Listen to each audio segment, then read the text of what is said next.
welcome to Adair County High School for Friday night football action, district action tonight. Win and you're in. And my partner, Ty Bennett, as always, and we're settled in here, 69 degrees, a slight wind out of the southeast, but should not affect the passing game much. Over kind of cloudy skies. I don't think they're anticipating much rain, but a cool evening, Ty. Perfect conditions to play football. Yeah, and I'm ready to get it started, John. After a bye week, Indians have a great opportunity tonight to solidify a playoff spot against a district opponent, and time for the Indians to start shoring some things up if they want to make a playoff appearance this year. Our pregame comments and pregame shows brought to you by Tim Hardwick, Don Franklin, Columbia. The Don Franklin family of dealerships works daily to provide you with the best experience possible while finding the right vehicle for your family. And we're going to take a 3-minute break while the Adair County Marching Band performs the national anthem. And when we come back, we're going to look at those pregame thoughts of Adair County, Butler County here on the Indian Radio Network.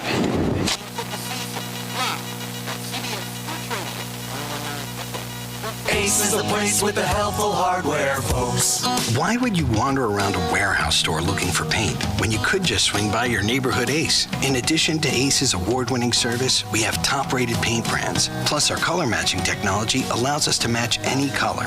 So stop wandering and start painting. Head to your neighborhood Ace today. Be sure to stop by Bird and Ace Hardware and check out the Red Hot Buys of the Month, like their Craftsman 12-gallon wet dry vacuum for only $89.99. Everyone's talking about the easy way to do your banking. And the best part? It's free. The First and Farmers National Bank mobile banking app allows you the freedom to make the deposit right from your mobile device. While you're on the mobile app, you can also transfer money, pay your bills, and check your balance. If you haven't already, download the First and Farmers National Bank mobile app today. Just one more way we're putting you first. Deposit limits apply. Standard rates and fees may apply from your wireless carrier. First and Farmers National Bank, Equal Housing Lender, member FDIC. United Citizens Bank. This is Matt Loy with United Citizens Bank. Although I'm very proud of all the products and services we offer, the best thing we have to offer is good, old-fashioned customer service. It may seem like banking is moving to smartphones and computers, and while we can do that too, we don't think anything can replace a firm handshake and your confidence in our word. When you think personal service and customer-first banking, think UCB. United Citizens Bank, Equal Housing Lender, member FDIC.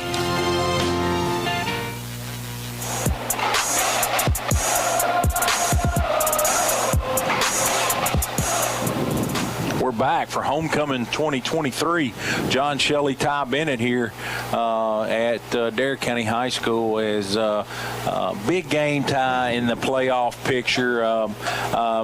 Both of these teams are winless in the district, but because of the tiebreaker, if Adair wins this ball game, they'll get into the playoffs as a 4 seed. Yeah, and you know, the Indians might not want their record to be what it is right now in the district, but it's always exciting to get to get to play a game at this time of year that has this type of implications attached to it. So I expect the Indians to come out well rested, a lot more healthy than they were. Had a lot of guys banged up before the bye week, and I think they're ready to get back at it. And we had the bye week. In the week prior, Adair County lost a tough ball game to Hart County, 33-22 over there in Mumfordsville.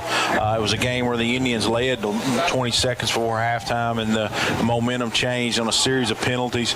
And Hart County never looked back. They played a really good second half, and the Indians fell 33-22. Indians are 4-3 overall. They are 0-3 in the district, and tie on paper. Of course, you still got to play the games. Paper don't decide outcomes, but Butler tonight, at Macquarie Central next Friday night, Metcalf back here for senior night, the last game. The Indians will be favored in all those 3 games. Yeah, and probably favored pretty heavily. But this, John, like I said, this is the type of year where you start shoring stuff up for your first-round playoff game. I think the Indians are competing more against themselves these last 3 games. Like you said, that are probably going to be lopsided on paper. You still have to go out and play them, but I think the Indians are going to work on executing their plays and their schemes, and hopefully they work on limiting the penalties that have killed them all year. And stay tuned for Coach Stonebreaker. I got to visit with him earlier, and we got about a 6-minute interview, and we'll play that very shortly after we conclude our segment here. Let's talk a little bit about these two teams. Let's look first at Butler County. Their go-to guy is their quarterback. His name is Garrett Phelps. He's thrown it 117 times, completing 61 of those, 835 yards, 5 touchdowns versus 10 picks. He's also rushed it for 61 times for 172 and 5 touchdowns. Gage Beasley, 40 rush attempts for 164. Lonnie Phelps, 31 attempts for 134. And Trevor Joyner, 42 attempts for 130 and 2 touchdowns. Gage Beasley's the big target that he usually looks to in the passing game. 20 catches for 387 yards and 4 touchdowns. You will also hear Trevor Joyner and Kellen Meredith in that receiver core. Their team, they're averaging 16.1 points a game while giving up 39.7, and they are 1-6 overall. They average 87 yards per game on the ground, 119 through the air. They give up 209 on the ground and 79 through the air. So, Ty, before I move on to Adair County, any thoughts, I know, on Butler County? Well, I think it's going to, like you said, it's all going to start and end with Garrett Phelps at quarterback. He's 61 of 117 through the air, 5 touchdowns, 10 interceptions. But more importantly, he's their leading rusher on the year, 61 carries, 172 yards, 5 scores. Indians are really going to key on him tonight and try to make one of these other Butler County Bears beat them. And also stay tuned at halftime. We're going to talk to Wes Stevens as the Adair County Middle School with the first ever Central Kentucky Middle School Conference Championship. We're going to get a few comments from, have a quick interview with Coach Stevens there at halftime. Now let's look at Adair County. Lane Grant, 76 for 137 through the air, 1,057 yards, 10 touchdowns versus 8 interceptions. Lane Grant, 119 rushes, also 941 yards. So he's combined right at 2,000 yards for this ball club through the air and on the ground. Ryder Rogers, 33 carries for 192 and 5 touchdowns. Dakota Moore's 29 attempts for 143. Solomon Stonebreaker at receiver, 44 catches for 551 yards and 4 touchdowns. Aiden Smith, 18 catches for 353 and 5 touchdowns. And Jaden Miller, 8 catches for 148 yards and 2 touchdowns.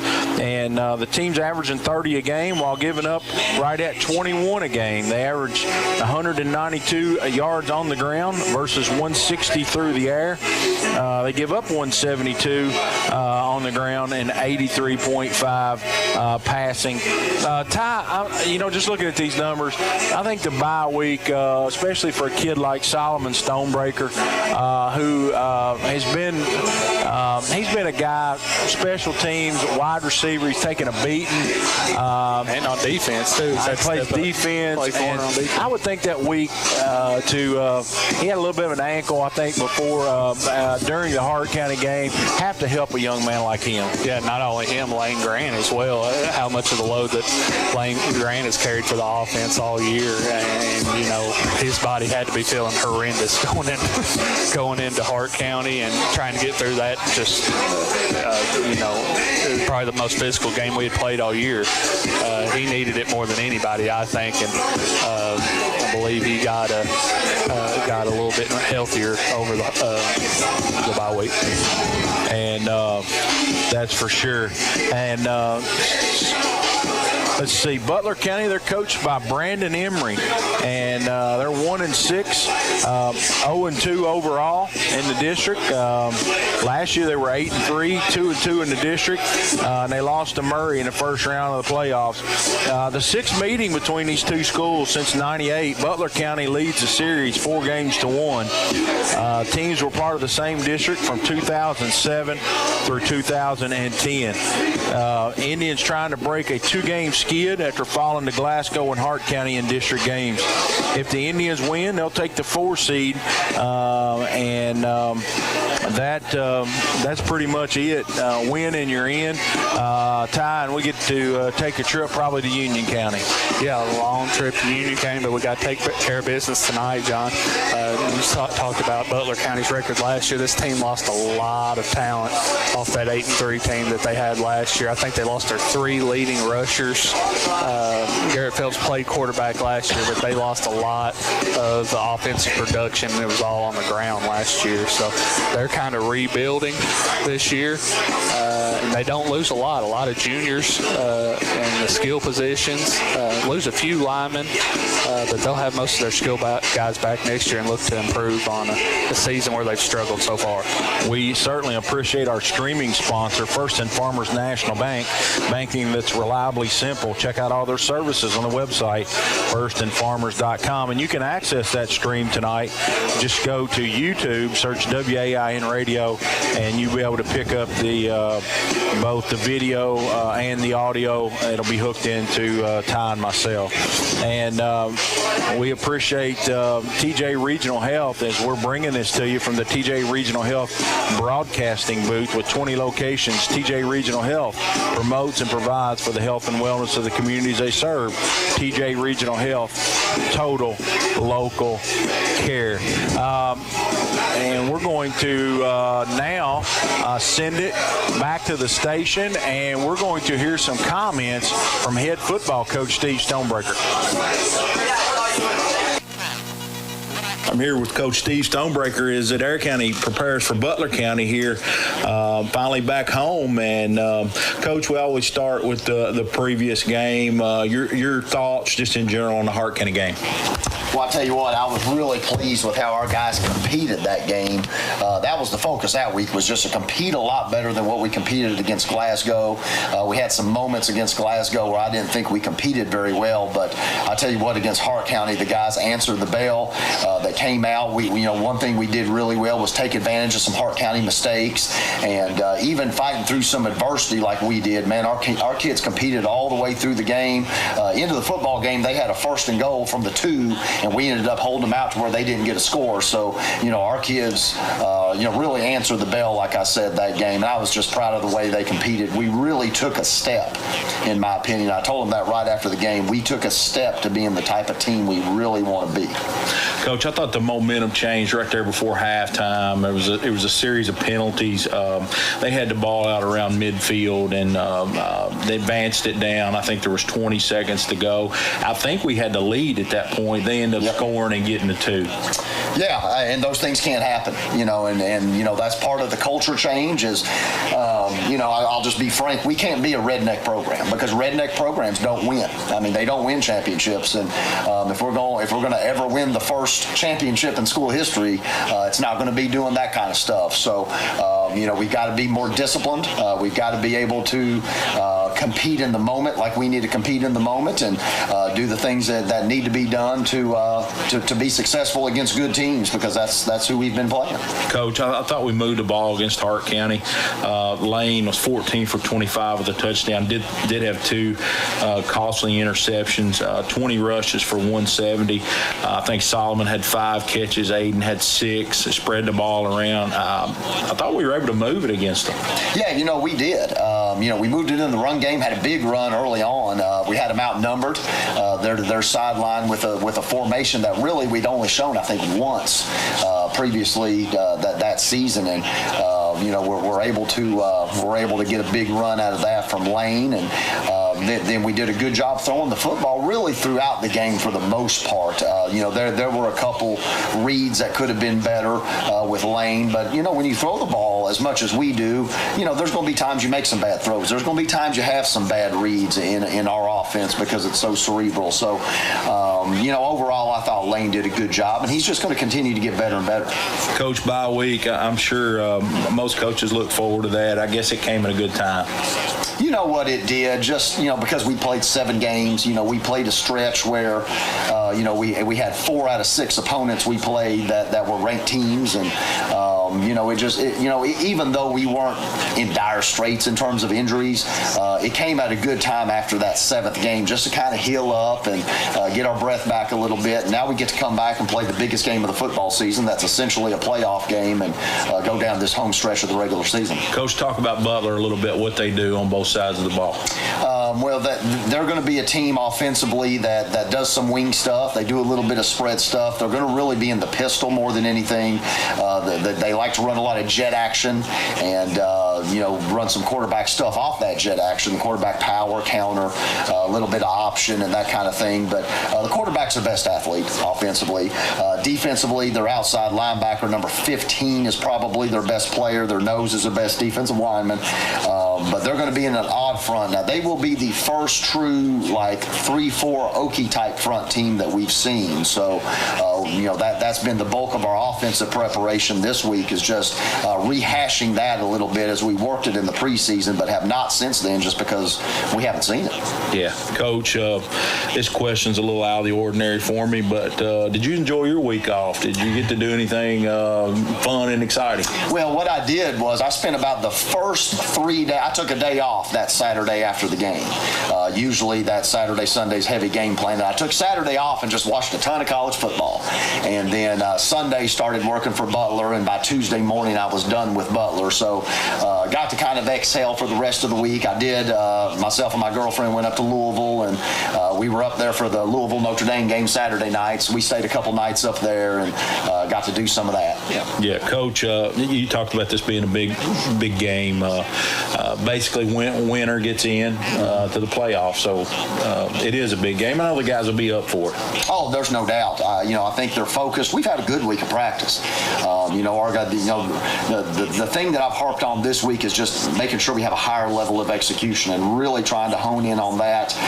They've done a really good job defensively. We have had 3 excellent days of practice leading up to our pregame practice on Thursday. So, offensively, we're making some strides. I'll tell you one good thing about last game that I didn't talk about was, Brylan White getting his first catch of the season, having a really good run after catch, breaking some tackles. And then you had Jaden Miller once again, making some plays for us there. So, we're getting some other guys into the mix, and that's really good right now.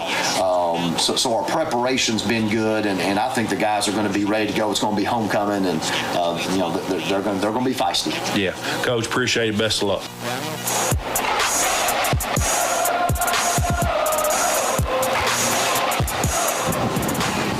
That was head football coach Steve Stonebreaker, what he had to say before tonight's game. And Ty, I was a couple things in that interview that struck me.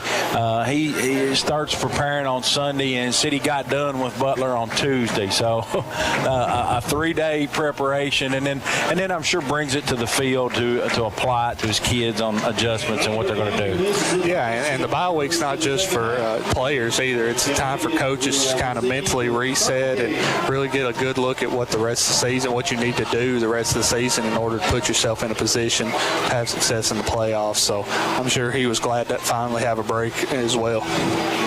And the Butler County Bears, they are 1-6. They're 0 in the district, and they're looking to come in here and steal one in Indian country. But according to Coach Stonebreaker, the way his kids have practiced this week, I do not expect a letdown tonight. And as he said, probably the biggest game of the year as far as advancing into the postseason. Yeah, and he made a good point. This is basically a playoff game tonight. You have to win in order to get yourself into the bracket at the end of the year. So he's going to leave no stone unturned tonight, and I'm sure Butler won't either. We probably will see some trick plays from Butler County tonight. They're going to empty the playbook, I'm sure. As both teams run out onto the field, and we will be ready shortly. Ty, let's take a look at that projected starting group on the Indians offensive side of the ball. Yeah, the Indians start 3 seniors, 2 juniors on the offensive line. Trevez Taylor, this is going from left to right. Trevez Taylor, Hayden Bennett, Kyler Burton at center, Blake White, and Jordan Smallwood. Of course, Lane Grant at quarterback. We're assuming that Dakota Morris is going to keep starting at running back tonight. Your receivers, Solomon Stonebreaker, Aiden Smith, Brighton White, and Jaden Miller. You'll see Malin Koblitz and Tim Strebel alternate in and out at tight end. So that's that Indian offense, and as we said tonight, Butler County, and then we go on the road next Friday, Macquarie Central, and then Metcalfe County back here for senior night, be the last game of the season. So we're about ready to go here, and we appreciate all of our sponsors, and we're going to take a 30-second break. When we come back, we'll have kickoff here, Homecoming 2023. This is WAIN, the Indian Radio Network. Ace Hardware is the only national retailer that carries Benjamin Moore paint. Now, Benjamin Moore's premium quality and huge selection of colors will be right in your neighborhood, along with the award-winning service and advice Ace has always provided for your paint projects. Around the block, what you need in stock with people who know their paint. Be sure to stop by Burton Ace Hardware and check out the Red Hot Buys of the Month, like their select Milwaukee hand tools and accessories for 15% off. Everson Padilla. Now, Joyner, we're back here as Adair County's going to get the football first, and Garrett Phelps would be doing the kicking for. I believe that's number 6, John Everson Padilla. You can tell by his cleats. Okay. Everson Padilla. It's also their point after guy as well. Everson Padilla. Yes, that is a 6. I stand corrected. Yeah, I thought it was an 8, but it's a 6. And they're going to be moving right to left on your dial. They're in the red jerseys tonight and the white pants. Padilla, a short high kick. And Adair County, that's Rogers, is going to field it at about the 20. And he's going to get tackled at about the 26-yard line. Good coverage for the Bears. And the Indians will take over deep in their own territory to start this drive. And Padilla actually got underneath that one a little bit of a pop-up, but it worked. It gave us the special teams group time to get down the field, and Indians weren't able to set up a real good blocking scheme right there. So it is Dakota Morris in the backfield. It's been a revolving door of tailbacks this year for the Indians. Grant will be in the gun. He's got 4 wide receivers. Morris is up in the slot. Back to throw. Here's a screen pass to Smith, and he's going to get maybe a yard as a good tackle by number 11. That's Gage Beasley for Butler County. Beasley tied with his teammate Lonnie Phelps. Both of them playing the linebacker position tonight. Both of them lead the team in tackles with 44. Gage Beasley also has 3 interceptions on the year. That's tied for the team lead. The play comes in from the bench on the wristbands. It's on the far hash. The line of scrimmage is 29. Gain of a long yard on that first down screen pass. Grant, he's back there all by himself. Here's a quarterback draw. Lane, he's got room on the right side. He's across the 40. He's still going at midfield. He's at the 30, the 20. He's got one guy to outrun. Joyner, he's going to touchdown Adair County, and I don't see any hankies. That's 29. That's 71 yards on the quarterback draw, Ty. And what a way to get started. The man's refreshed, and he's back like he never left, John. I was normally in my call, I say he might go, but I really thought the safety had a great angle to tackle Lane, and he just outran the guy. Hey, and he's got a week to rest. Maybe before the bye week, he might not have outran Phelps there, the last man to beat, but he's got fresh legs, and he showed it there. And Adair County's got a man late onto the field here, number 66. And, John, that'll put Lane over 1,000 yards on the year. Already impressive year, over 1,000 through the air and 1,000 on the ground. Aiden Smith's lining up for the extra point. This has been an adventure for the Indians. I think it still is. It's a low line drive, and he hooked it. He hooked it to the left, and the score is going to be 6-0. And we're going to take a 30-second break, and Butler County will get their try. Indians score in 2 plays. We'll be back on the Indian Radio Network. Have you injured yourself playing a sport or exercising? Sports medicine experts at TJ Regional Health are trained to get you back on the road to recovery. Whether you're dealing with sprains, fractures, knee and shoulder injuries, or other common injuries, our goal is to prevent illness and injury in active individuals of all ages and help prevent future problems to maximize your performance. Find out more at tjregionalhealth.org/rehab. Patients first, team always. TJ Rehabilitation Services.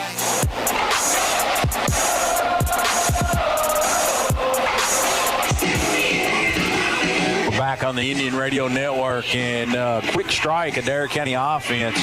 A screen pass for a yard, and Lane Grant goes 71 yards on a quarterback draw. 6-0 as Aiden Smith misses the extra point. And Ty,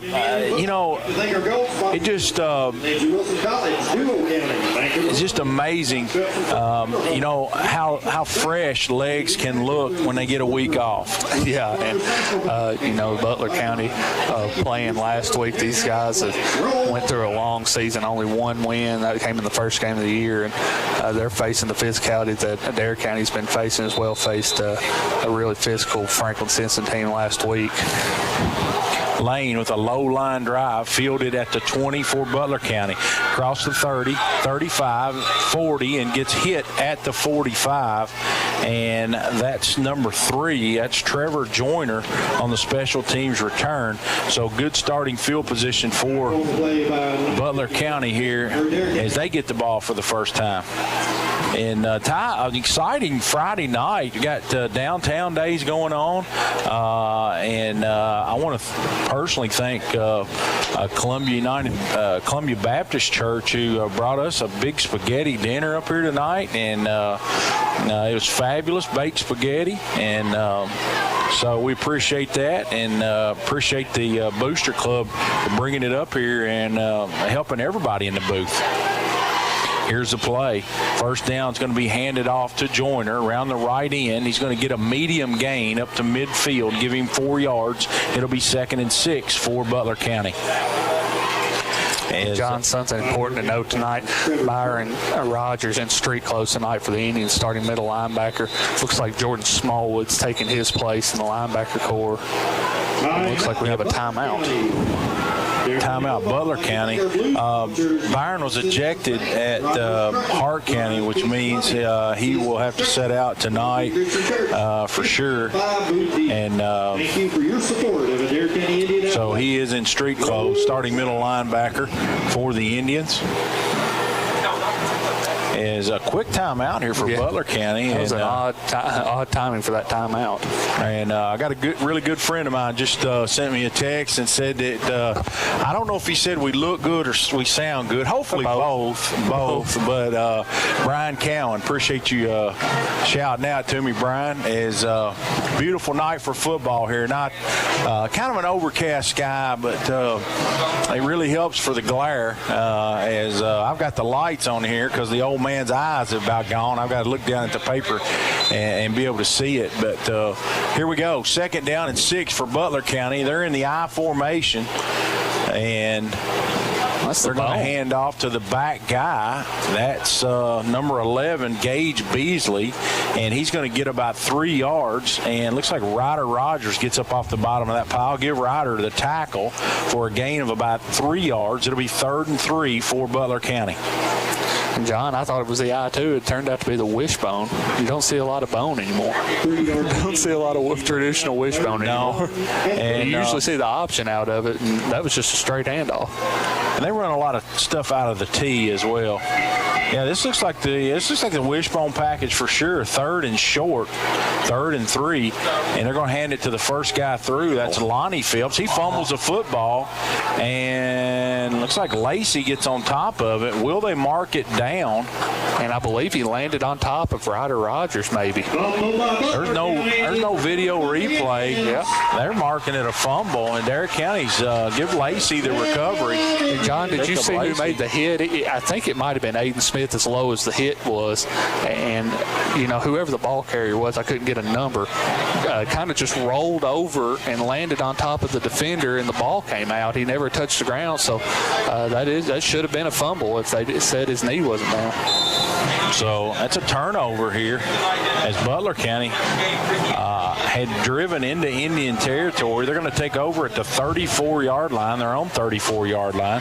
Steve Stonebreaker's got them huddled up as they sprint out onto the field. See if we can get Solomon Stonebreaker involved here pretty quick. Ty, he's been the most effective weapon for sure in the passing game. Yeah, and he's down here one-on-one with Jay Peralta, the cornerback. Here's Grant, straight back to throw. Lane looking over the middle and throws it to Jaden Miller, and he's going to get right at the sticks. They're actually only going to give him 9 yards. A good throw by Lane, good catch and run for Jaden Miller. And great blocking up front by the Indians. Just a 3-man rush there by Butler County trying to slow down this Indians passing attack down the field. And Jaden Miller did a great job on just a little hitch route, just finding the hole in the zone that Butler County was running there and able to get the vast majority of the yards they need for a first down here. It's going to be 2nd and 1. Knowing Coach Stonebreaker here, Ty, 2nd and very short. He might take a shot right here. You've got your 2 best receivers stacked up in their side. Let's see if I'm right. Grant, he's in the gun. He's going to drop straight back to throw. There's the wheel route, and he's going to throw a pick. Joyner stepped over in front of Stonebreaker, and Joyner is going to get hit down by Morris. Good tackle by Morris. Bad decision by Lane. He threw into double coverage. Not only that, he stared his guy down. He stared Solomon Stonebreaker down the entire time. And Coach Stonebreaker talked about in his interview earlier this week that the Indians are facing a true 3-4 team for the first time this year. That's another layer of defenders that Lane hasn't seen most of the year this year. You got a couple extra linebackers back there lurking during these passing plays that he's not used to having to look for. So Butler County takes over. They're going to hand it to Joyner. He's across the 35, gets down to the 33-yard line. And that's going to be a good gain on first down as Lacey was in on the tackle. Excuse me, I stand corrected. That's Wilson. It's number 9 on that Indian defense. That's Dylan Wilson. So give him 4 yards. They line up in the bone. Here's Phelps. He's going to hand to Lonnie Phelps this time, and Lonnie on the fullback dive is he's going to get first down yardage across the 30 to about the 27. And Ty, right now, Butler County's owning that Adair County defensive front. They are knocking the Indians off the football, and so we need to make some adjustments. And there's no doubt, John, this is a film adjustment. They saw what Hart County was able to do and what definitely Glasgow was able to do. It's just gash us right up the middle, and they're just running right into the A-gap right now and getting whatever they want. Phelps hands it off to the second back through. That's Gage Beasley. He's going to get a medium gain. It'll be 2nd down as a couple Indians. Ryder Rogers was in on that one. Also, Trevez Taylor, I think, got a piece of that one. It'll be 2nd down and a long 6. A ball spotted at about the 23-yard line for Butler County. They got three running backs. They're in the bone. It's kind of an alternate look of the power eye. They're going to fake the handoff, and here's a wide open Butler County receiver. He drops it. Would have been a first down for sure. That was number 15, Jarnett. Tucker Jarnett dropped that one. Good throw by Phelps, but it'll be 3rd down and 6. John, that's very fortunate for the Indians with a team that wants to run the power run game on you. Winning 1st and 2nd down is vital. Indians got a blessing right there. Looks that ball hit Desjardins right in the chest. Lonnie Phelps, he's at fullback. They got Joyner back there, and they're going to hand it to Beasley. Gage Beasley around right in, and looks like number 54, that's White, Blake White, in on the tackle for Adair County. That's going to be short, and it's going to set up 4th and about 5, so give him a yard for Butler County. John, this is where you need to watch the read option right here. Garrett Phelps excellent in using his legs this year. A lot of zone read and read option out of the pistol against Franklin Simpson against Bethlehem, last week.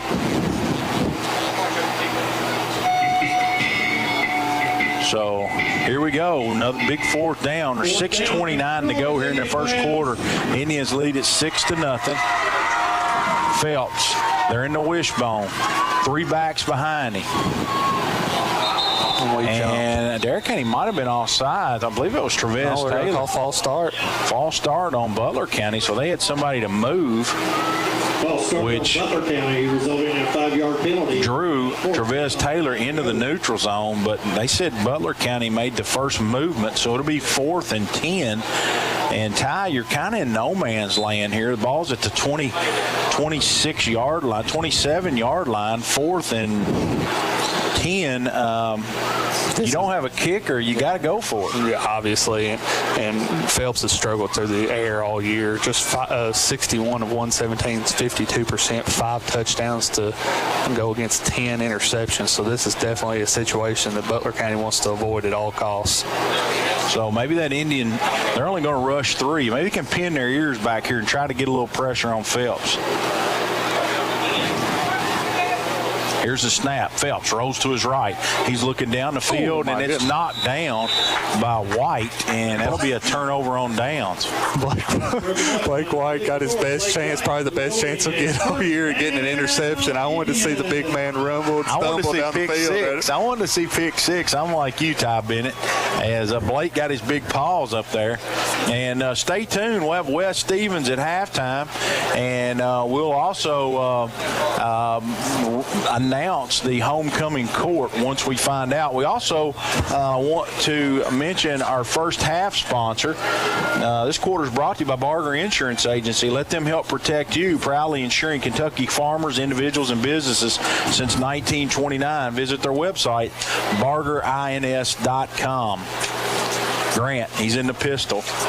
He dropped straight back to throw. He's got all day back there. He looks deep down the field, and it's broken up by number 1, Jay Perala for Butler County, as he intended to hit Dakota Morris on a slant. Yeah, and Morris out of the backfield. He was open just a little bit late for Lane, and Peralta did a great job of reading Lane's eyes once again. Lane's getting just staring down his receivers a little bit tonight so far, and it almost cost him another interception there.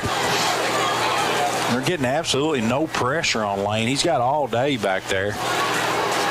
Let's see if he starts to take off a little bit and utilize his legs. He's already got a 71-yard touchdown run in this game. Here's a handoff to Morris over the right side, and it's a very short gain. 73 was in on it for Butler County. That's Blake Tomes, and it's going to set up 3rd and long for the Indians. Ty, when you throw it on first down and you don't get it, you kind of get behind the chains if you're not careful. And that's what a lot of coaches at the college level and the pro level talk about, staying on schedule, staying in front of the chains on first and second down. That way you don't have to, put so much pressure on yourself on third down and maybe even fourth down if you're in the right field position. The Indians just put themselves in a little bit of a tough situation right here. Here's a snap. Grant straight back to throw, looks over the middle, incomplete. He tried to hit Jaden Miller. That would have been short of the first down anyway. And that ball came out of Lane's hand funny and fell way short of the intended target. John, I think we might be seeing a little bye-week rust so far. Not the explosive offense that I thought we'd see early on in the game. We saw it from Lane Grant on the second play from scrimmage, but since then it's went all downhill. Lane back in punt formation. It's a good snap back there to him. It's a low line drive. Let's see if we can get a good roll. No, it actually just bounced straight up in the air, and it's going to be down at the 45-yard line. So good field position for Butler County here as they'll start their second drive. And Ty, go ahead. John, Butler County narrowly avoided disaster right there. Number 21, that's Dylan Hudnall, almost ran into the ball running down the field to block for the punt returner. That would have, if he'd have touched it, the Indians could have fell on it and got the ball in Butler County territory there. So Butler County, their second drive, 4:38 to go, 6-0 Indians.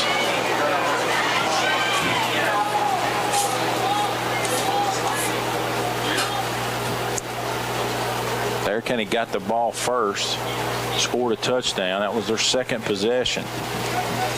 Beasley in motion. Phelps is going to keep it. He fakes the end around, and Deshaun Crowdus is there to make the stop. Smallwood in there to make the first hit, kind of knocked Phelps backwards just a little bit, and Deshaun was able to help him out and take Phelps to the ground for no gain there. Be second down and 10. So as Ty alluded, Garrett Phelps and Beasley, they're the two guys. Joyner, he'll touch it some, but those are the three names you'll hear most of the time tonight. They got Lonnie Phelps back there at tailback in a little different formation this time. 4 wide receivers to the left, to the right. Adair County's going to rush 4, and they're going to hand it to Lonnie Phelps, and Smallwood says no. Gets back to the line of scrimmage, and it'll be 3rd and long. Run again. Or was that Blake White? I believe that was Blake White. 53 would be Blake White.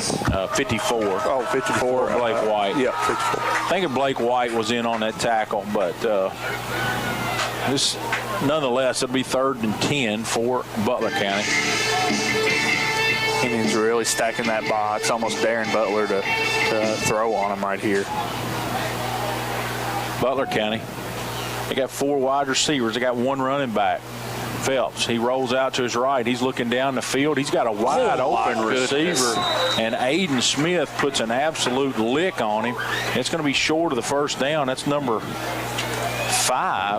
Jet Johnson, a sophomore, and he just got quickly introduced to Aiden Smith, quite rudely actually, and it is going to be 4th and 2. And I think Jet Johnson might be going to the bench for a few plays. That was a good clean hit too by Aiden. He's back out here, John, but I know he's not feeling good right now. So they're in a run formation. They just need 2 yards. Adair County's going to stack the box right here. Phelps up under center. Phelps, quarterback sneak. I don't think he got it. He sure didn't. He might have lost yards. Get it. That's going to be a turnover. Oh, my goodness. They still haven't blown the play dead. Oh, they hadn't blown it dead, and now there's a late flag that comes out as well. Adair County thought they had them stopped. It was And really forward progress was stopped, too, and they let the play go on. They did not blow the whistle, so I'm not going to try to referee, but it was a good old-fashioned rugby match out there, tug-of-war match, it looked like. The pile went one way, the other way, and then back the other way. Indians had some big guys, but across the line, the Butler County Bears go 6'3", 210, 5'9", 270, 5'7", 260, 5'11", 255, and 6'2", 260. So Indians aren't going to win a rugby scrum like that if it comes down to who can push their team across the line. So Ty had mentioned that the initial forward progress was stopped about half a yard short, and I thought we were getting a football, and then all of a sudden the pile just kept moving, and there was no whistle, so we're just going to go with it. It'll be 1st and 10 Butler County. They're at the Adair County 44-yard line. Jet Johnson split out wide over here. They're back in that wishbone. They got Phelps up under center, and Phelps is going to hand it to Joyner, and he's going nowhere. Maybe a yard. Ryder Rogers gets off the bottom of that pile. Also Wilson gets off the bottom of that pile. Dylan Wilson. 2nd and 10 for Butler County. No gain on the play. Bring up 2nd down. Minute 31. So what this running game does too, Ty, it really shortens a game. I'm sure that's how Butler thinks they're probably personnel-wise a little bit outmatched. So they just want to keep the ball, keep the chains moving, and keep that clock running, yeah. He's in the pistol this time. Phelps straight back to throw. Ryder Rogers trying to get some pressure on him. Phelps is going to scramble out of there. Got a flag. And he's going to get right to the sticks. Blake White was in on it. Also, Timmy Strevel was in on it. Ryder Rogers also over there. But hold the phones. We got a flag on the play. We might get a legal hands to the face. We had one of the linemen from Butler County had his helmet cut off. A face mask, yeah. So that's going to be a 15-yard tack on. Face mask penalty on Adair County. So add 15 to the gain.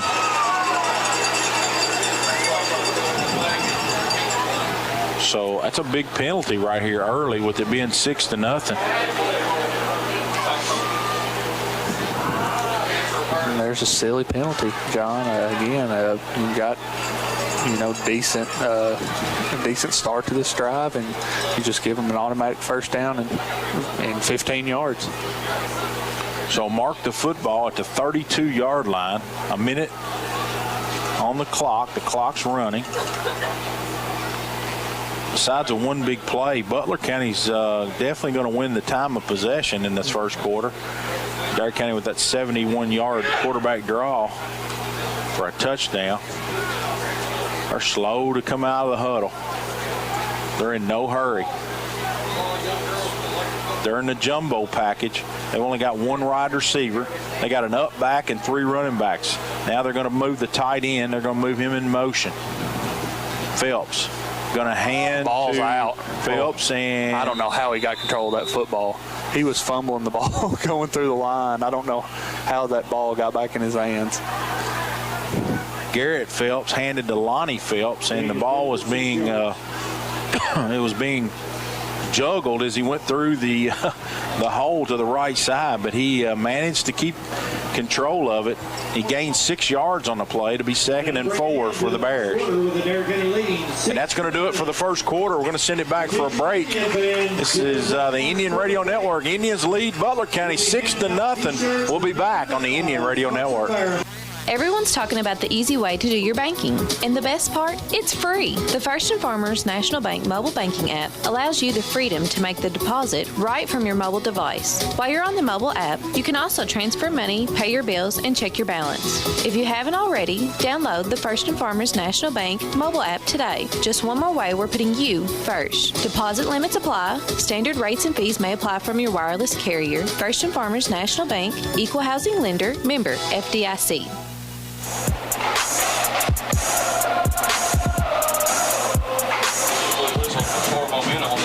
We're back here on the Indian Radio Network as Adair County leads 6-0, but Butler County, as they approach the red zone, they'll change ends of the fields.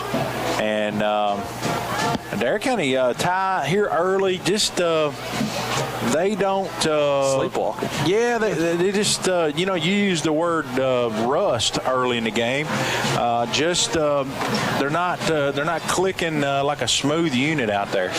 And sometimes the bye week helps you a lot, gets you healthier, gives you some rest during the middle of the year. But it can also, if your offense is running on all cylinders, it can also ruin your rhythm offensively and defensively. And I think it's ruined our rhythm offensively so far. I think the Indians' next possession will get back to their bread and butter, which is Lane Grant with a quarterback run, setting up Solomon Stonebreaker and Aiden Smith as well.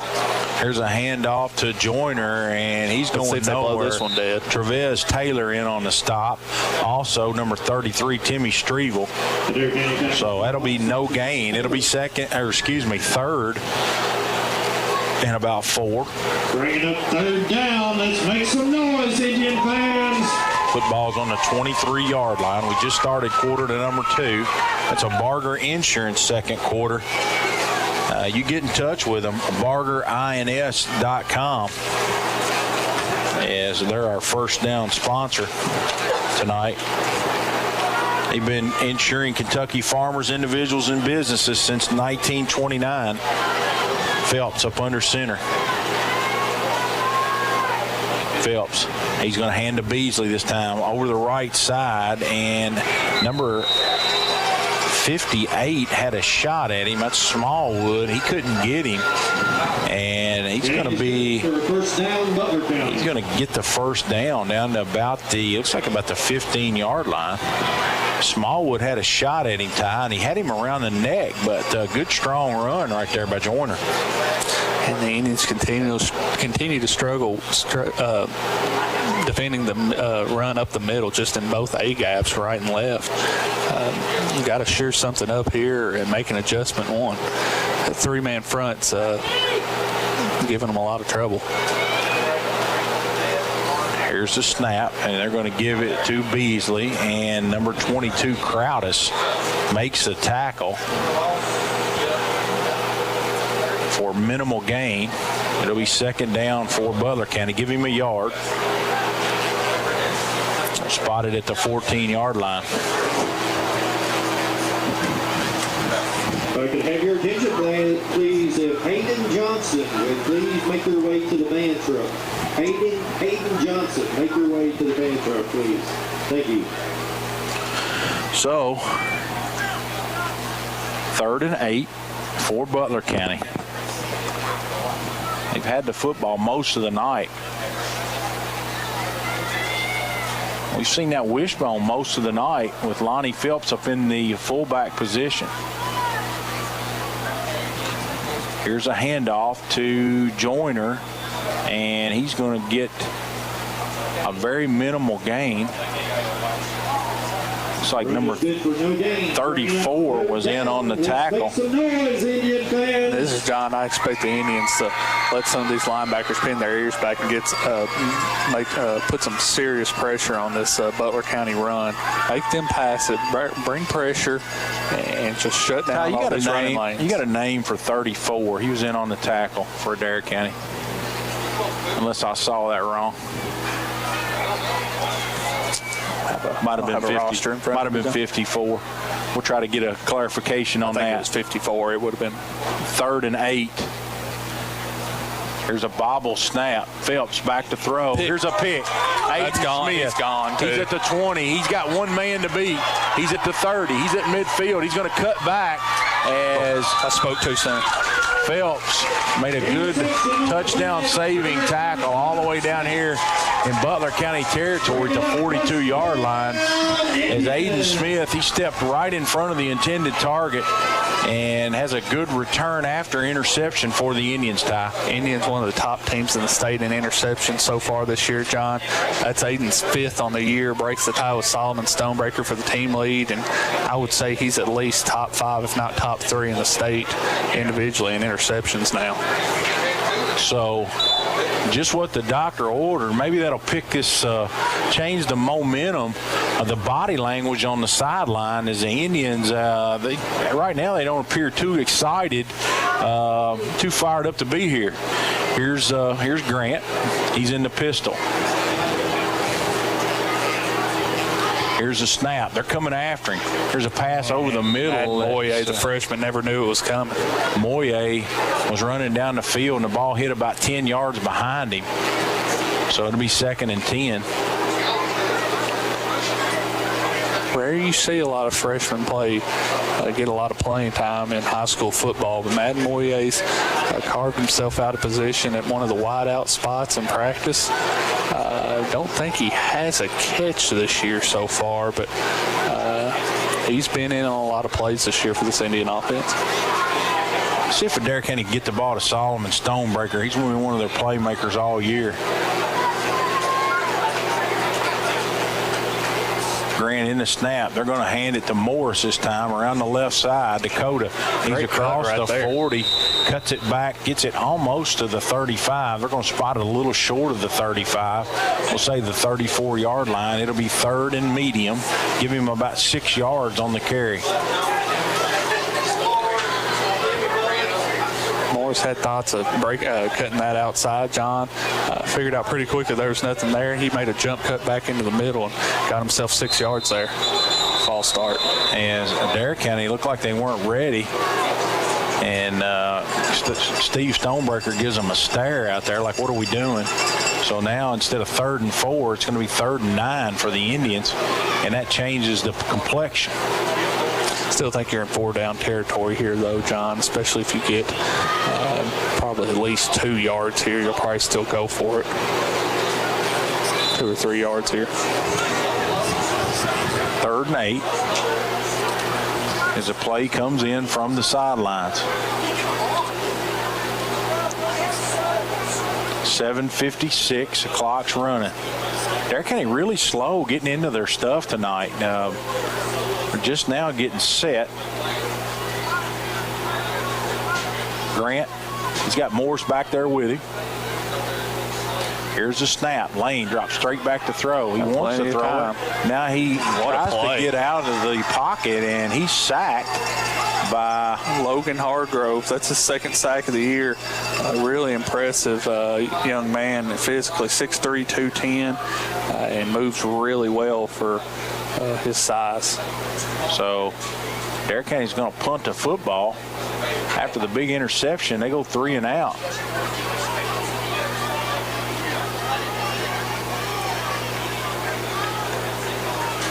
Grant standing at his 39. It's a low line drive. It's an angle kick. Oh, man, got a great bounce. It's going to bounce down inside the 10-yard line. Let's see where they down it. Ty, see if you can get me a mark. The 10's got me blocked, but it's going to be around the 7-8-yard line. Maybe even deeper than that. It looks like the 4. So a great punt by Lane Grant right there. And so we're going to keep it right here as Butler County's backed up. They also trail at 6-0.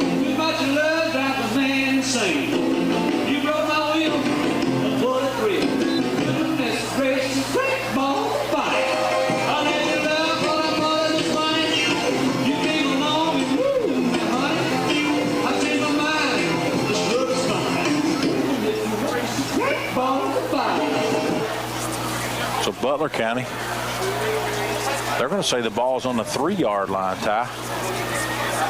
According to if the scoreboard's correct, 1st and 10 from their own 3. Here's a handoff to number 11. That's Beasley. And he gets a good gain on 1st down. Give him about 6 yards. It'll be 2nd and 4. For 6 yards.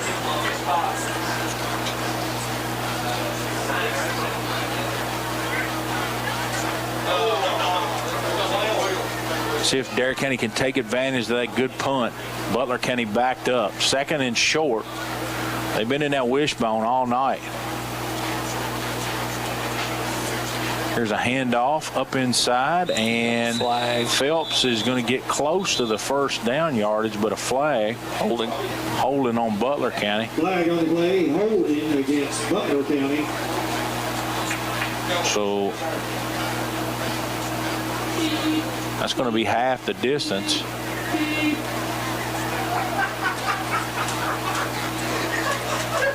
They're going to spot the ball back on the 3-yard line.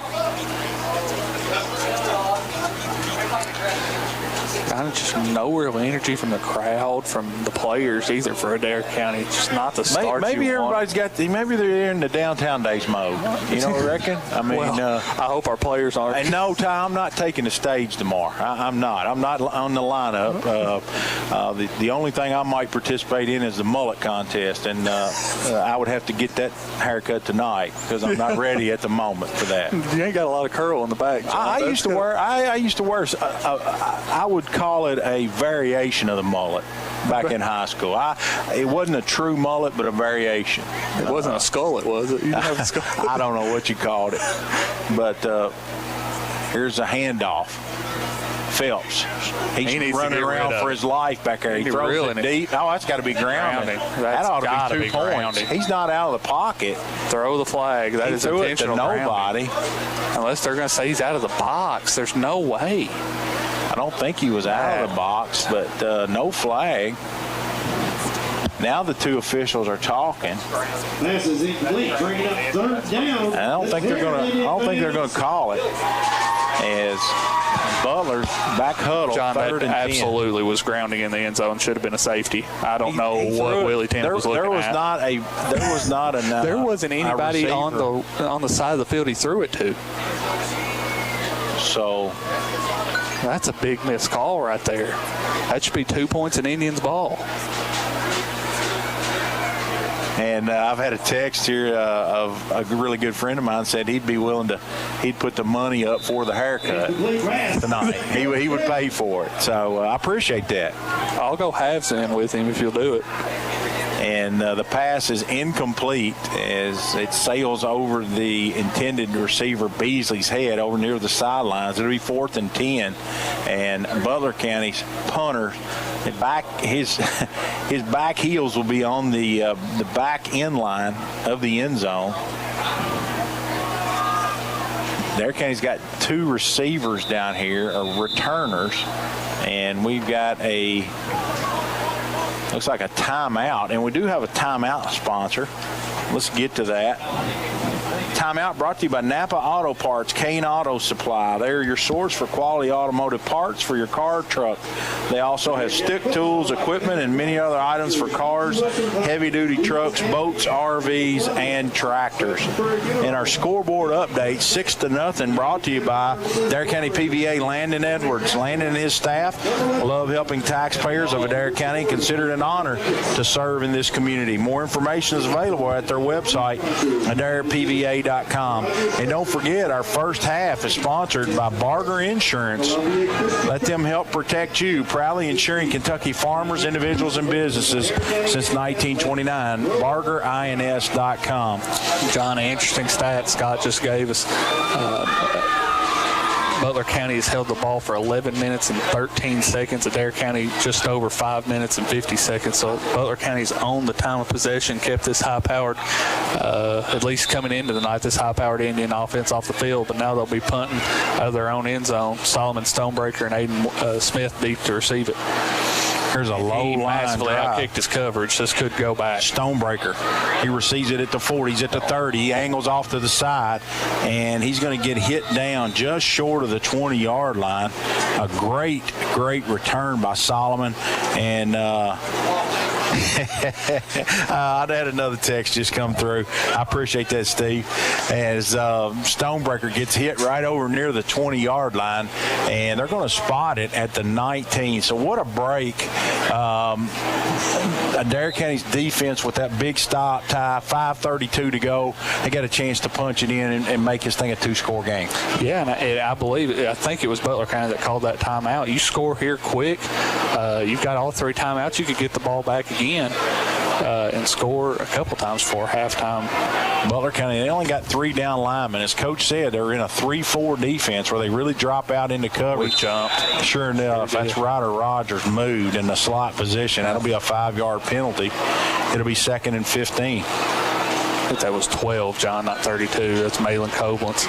Just a little bit of a twitch right there, and his I think they called probably that a wing back or tight end position there, set up right behind the tackle. Just a little flinch, and Butler County, they all snitched on him, John. They was all pointing, and he might have got away with it. They hadn't snitched he did on move. him. I could see it from here. 1st and 15. Here's a handoff. No, Lane's going to keep it. Lane's at the 20. He's at the 10. What a move. He's running toward the pylon. He dives. Touchdown. And John, we've been getting too cute with these play calls tonight. You've got to give it to your big horse and let him go. That's 2 explosive runs for Lane. You got to go with what's got you here. Lane Grant with a scramble from the 23-yard line, so that play goes for 23 yards. It was the lead option where he faked it to the tailback, and you really couldn't tell who had it. I think Cam Newton made that play famous, Ty, where he was so big he had to honor him running the ball, and that was tough to stop. Lane, he's in the gun for the 2-point conversion, and he hands it to Morris, and he gets hit in the backfield. So Adair County with the 2-point conversion is no good. They lead it 12-0. We'll be back in 30 seconds on the Indian Radio Network. Jeffrey's Hardware, Wholesale, and Electric is one of the longest-standing businesses in Columbia, opening their doors in 1893. Jeffrey's Hardware and Wholesale Electric is more than just a general hardware store. They offer PPG paint and paint supplies, a wholesale electrical department, a complete line of plumbing supplies, and much more. Visit jeffreysupply.com or stop by the shop on Jamestown Street.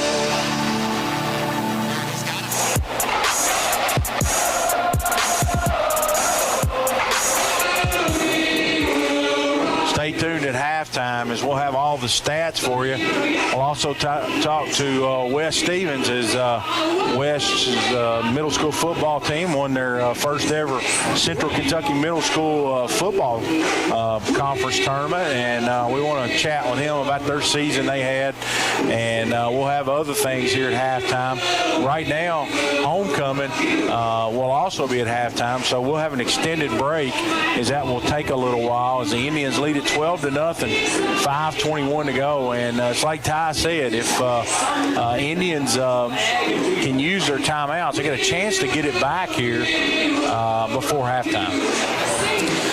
Watch a little trickeration right here, John, on the kickoff. I think Butler suspects it too. They've got that second line up about 5 yards shallower than they normally are.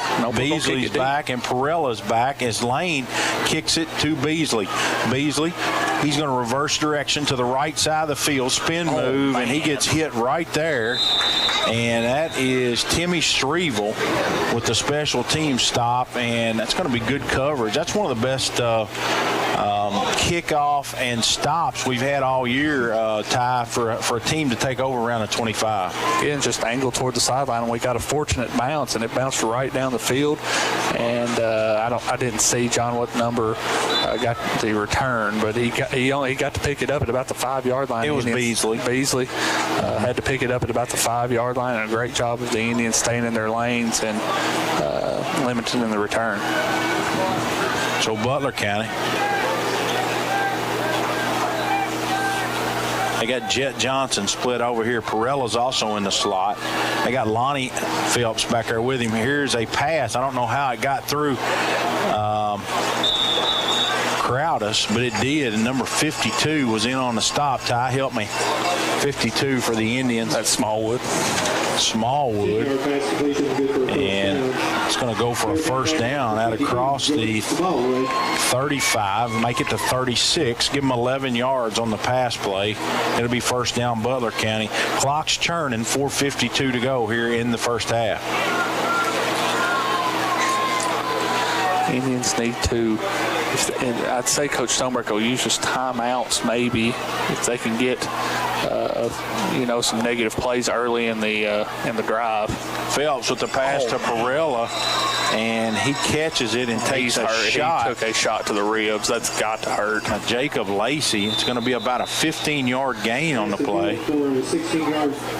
Let's say 16 yards on the play, right to midfield, and Perella's hurt. Lacey, it was kind of a defenseless player. He didn't hit him high. He hit him right in his tie set. It was a good form tackle, but it was just the timing of it as Perella has not gotten up, and it's a good clean hit. We're going to send it back while we tend to the injured player here on the Indian Radio Network, WAIN Hot Country 93.5. Hi, this is Cameron Smith. I'm a Campbellsville High School graduate and a Lindsey Wilson College student. I'm well on my way to earning a degree in secondary education. At LWC, I've met new people, become involved on campus, and I have loved being part of the sports programs. Visit today and you will want to make Lindsey Wilson College your new home too. Call the admissions office at 270-384-8100 or email us at admissions@lindsey.edu. Do you have a business? Are you running for an office? Maybe you've just got a kid in sports. No matter what you've got going on in your life, Hot Print Screen Printing and Embroidery's got a service or product you need. We've got a large selection of pre-printed items available in our storefront that you can just walk in and buy anytime, including Adair County Indian shirts, Adair County band shirts, and Columbia, Kentucky apparel. So come on by and check out all the great services and products available at Hot Print Screen Printing and Embroidery, or call us anytime Monday through Friday from 8 a.m. till 4 p.m. Let us put our experience to work for you. Everyone's talking about the easy way to do your banking. And the best part? It's free. The First and Farmers National Bank mobile banking app allows you the freedom to make the deposit right from your mobile device. While you're on the mobile app, you can also transfer money, pay your bills, and check your balance. If you haven't already, download the First and Farmers National Bank mobile app today. Just one more way we're putting you first. Deposit limits apply. Standard rates and fees may apply from your wireless carrier. First and Farmers National Bank, Equal Housing Lender, member FDIC.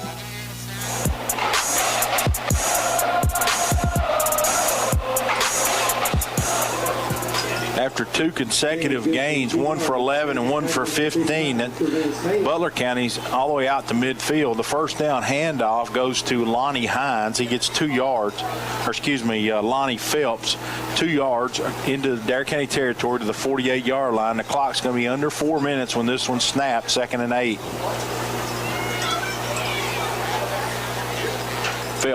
Garrett Phelps, he's going to roll out to his right. He's flushed out that way. Here's a pass complete to Joyner right at the sticks. They're going to say the did not get out of bounds. No, that's correction. That's Jet Johnson. Jet's the young man that took quite the blow, the sophomore, early. And it's going to be, they're going to mark it a tad short, a half-yard short. It'll be 3rd and a half yard for Butler County. John, maybe I was mistaken. I wanted the Indians to make the Bears beat them through the air, and they've looked really impressive. Probably the best they've looked all year. After watching film, this is the best they've looked through the air so far this year. Adair County in really soft coverage, and these passes have been under the coverage, and they've turned and got good yardage after catch. Here's a handoff to Phelps. He breaks free. He's at the 25, 20, and he gets ran down just short of the goal line.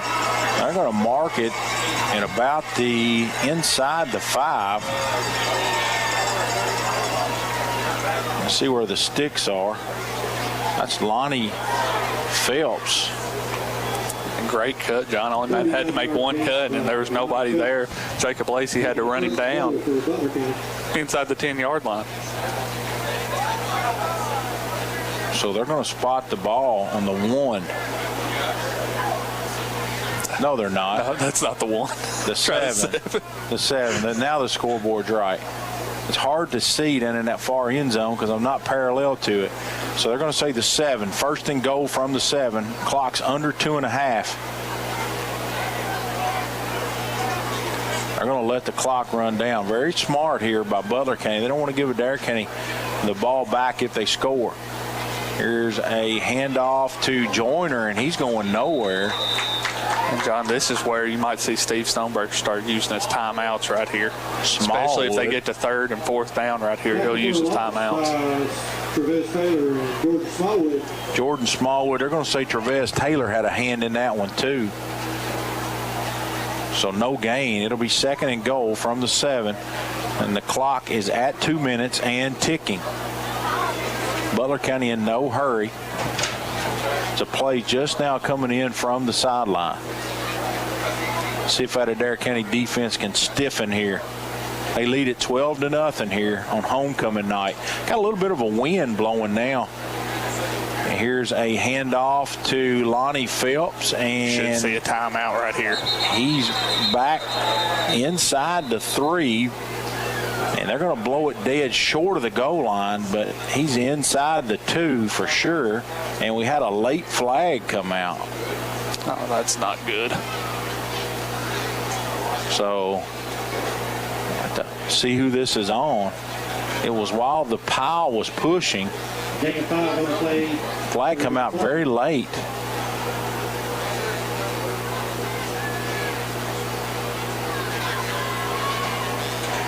Got a dead ball personal foul against Adair County.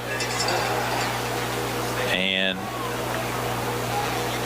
personal foul on Adair County. So that's going to be 1st and goal inside the 1, half the distance. But again, the key there is they get automatic first down. Automatic first down. 3 to go.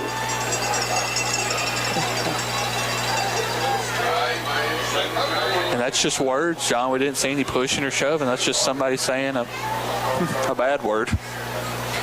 Yeah, we tend to say a few bad words. Get the soap out. That ever happened to you, John? Yes, it did.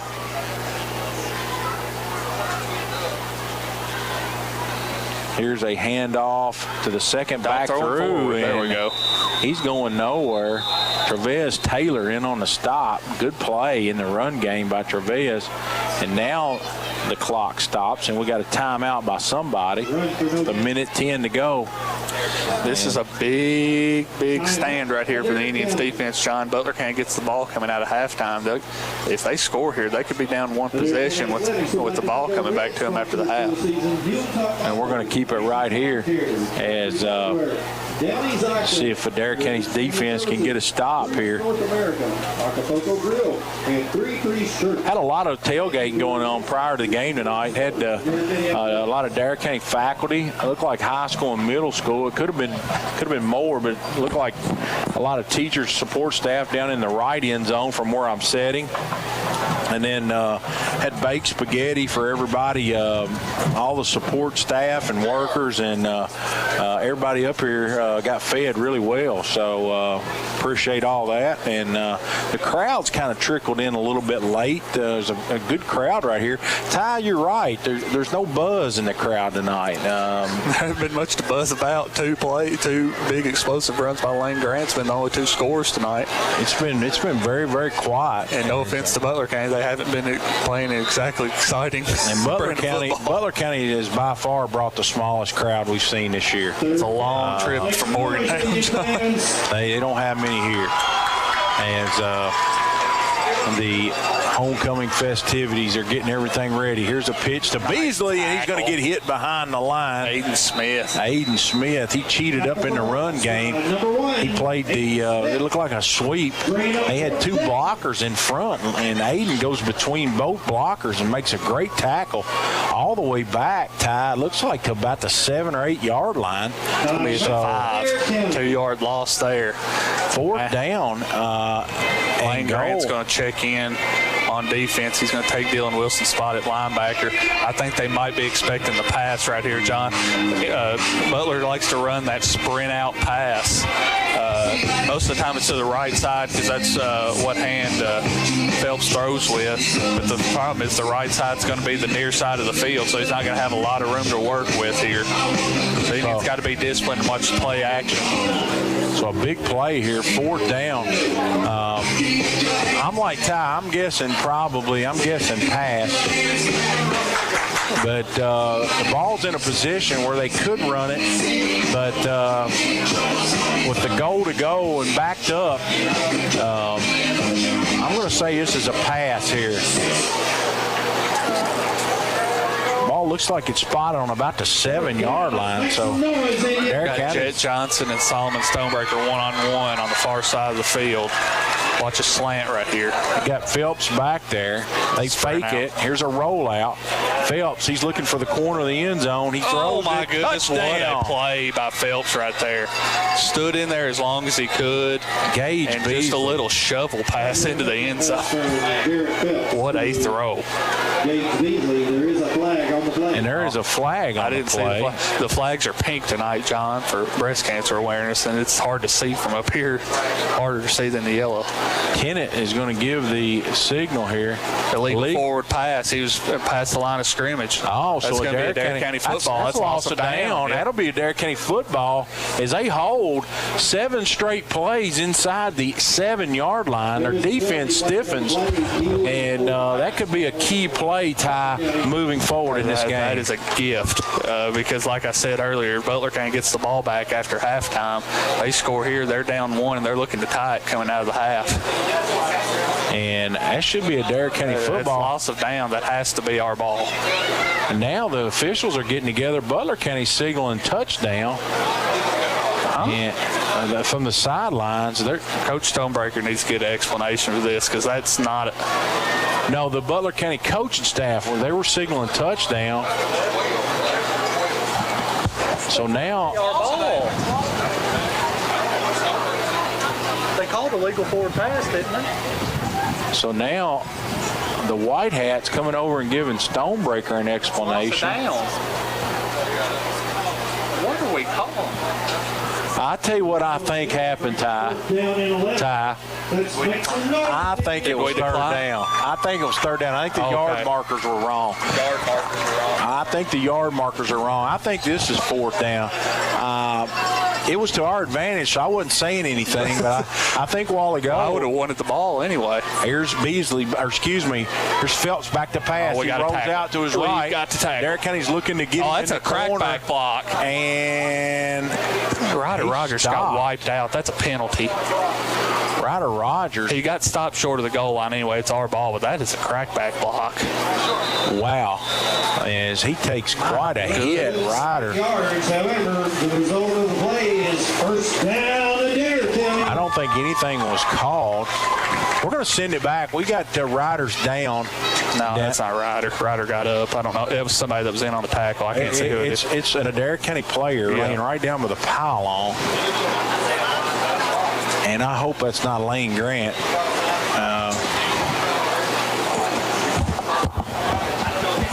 Lane was in on that defensive possession. Ryder got up. I saw Ryder get up. So we're going to send it back for a 30-second break, and while we sort this out, Adair County's got an injured player. They're going to get the ball on downs here on the Indian Radio Network 93.5. This is Nick Fudge with United Citizens Bank. Whether it's your first loan or you've been banking for years, we are ready to be your bank. At UCB, we like to keep banking simple. We probably aren't the best at flashy ad campaigns or sales pitches, but we will always give you our best and stand behind our word. Stop by and see me at our Jamestown Street office or any of us at our other convenient locations. We want to be your bank, United Citizens Bank, Equal Housing Lender, member FDIC.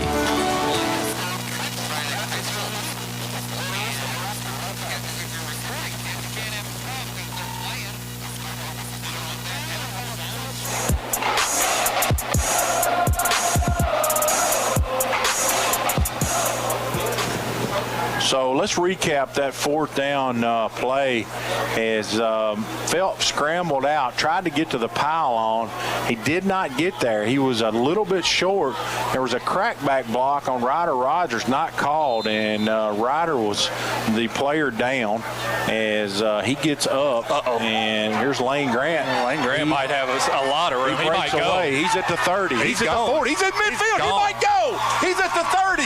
3 carries, 3 touchdowns. Touchdown, Lane Grant. 3 carries, 3 touchdowns. Quarterback draw from the 1-yard line, Ty. 99 yards for Lane Grant here as he takes it to the house. And Adair County has increased their lead to 18-0 pending the try. As I thought we were going to just get it out of there, take a knee. Steve Stoneberger says, not so fast, my friend.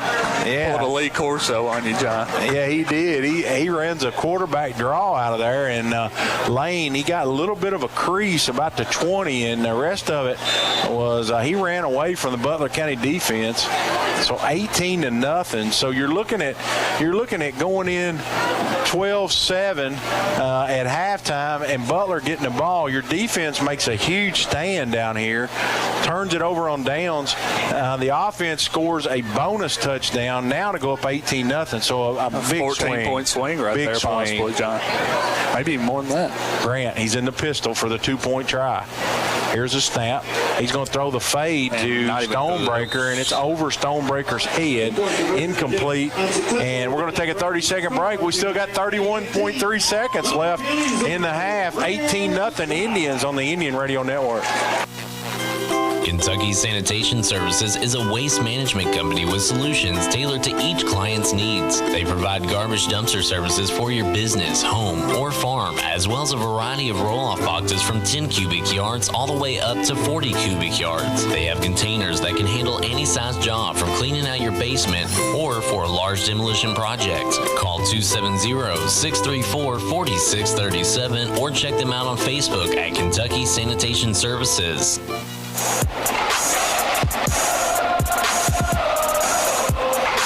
We got a couple scores to pass along. Camelsville, they lead 21-0 at the half.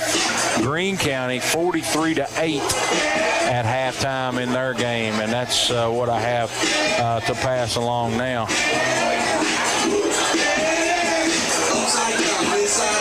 As big turn of events here. Defensive stop and then a 99-yard run for a touchdown makes it 18-0. Scoreboard update brought to you by Landon Edwards PVA, and also, Ty, we have a touchdown sponsor, Breath of Grace Wellness. With 11 years experience, Breath of Grace Wellness is honored to walk the journey with you. They offer individual, family, and group counseling from a faith-based perspective. Visit their website, breathofgracewellness.com. And also, that was also a first down, and we have a first down sponsor, Columbia Pharmacy. They're your locally owned community pharmacy where you're more than just a prescription, you're family. Visit Columbia Pharmacy on Burkesville Road and be sure to check out their Flavor X machine, as Adair County will be backed up on the kickoff as they were offsides. 30.8 seconds to go.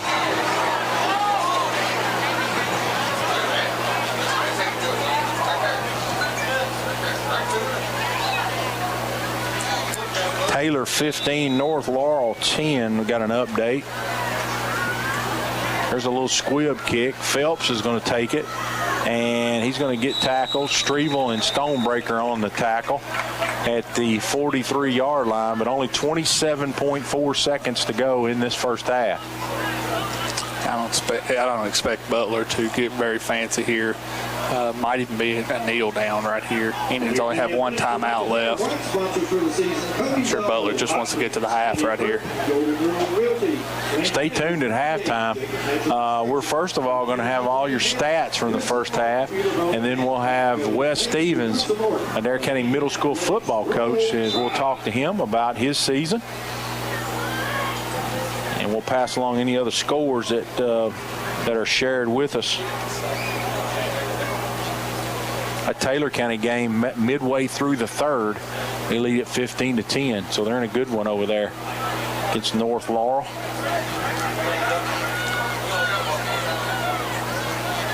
Garrett Phelps, he's up under center. He's got Lonnie Phelps back there. He's also got Beasley. He fakes the handoff. He's back to throw. He's getting pressured by Deshaun Crowdis. Deshaun dives at his feet, can't get him. Smallwood can't get him. And here's a pass that comes out. He's just got to get rid of that one. He's trying to make too much happen. He'd get himself hurt doing that. And we're going to have a personal foul, dead ball on Adair County because we're mouthing on their sideline. Yeah, it looks like some more Flag on the play. after play shenanigans going on over there next to that Butler County sideline, and that's not smart. With 17.7 seconds, you're going to move it 15 yards. Oh, wow. Unsportsmanlike. I think that's going to be on Trevez Taylor, because I think you have to report a number on unsportsmanlike, because if you get 2, you're ejected. Yeah, it looks like it was Trevez. He's coming out of the game. I saw Mr. Tennant signal 55. Just found out from Scott that's not Willie Tennant. That's a different Willie. His first name's Willie, but I don't know what his last name is. It's not Willie. It sure looks like Willie. He's got a twin out there. And they're going to move that thing all the way to the 42-yard line. So still plenty of time for Butler County.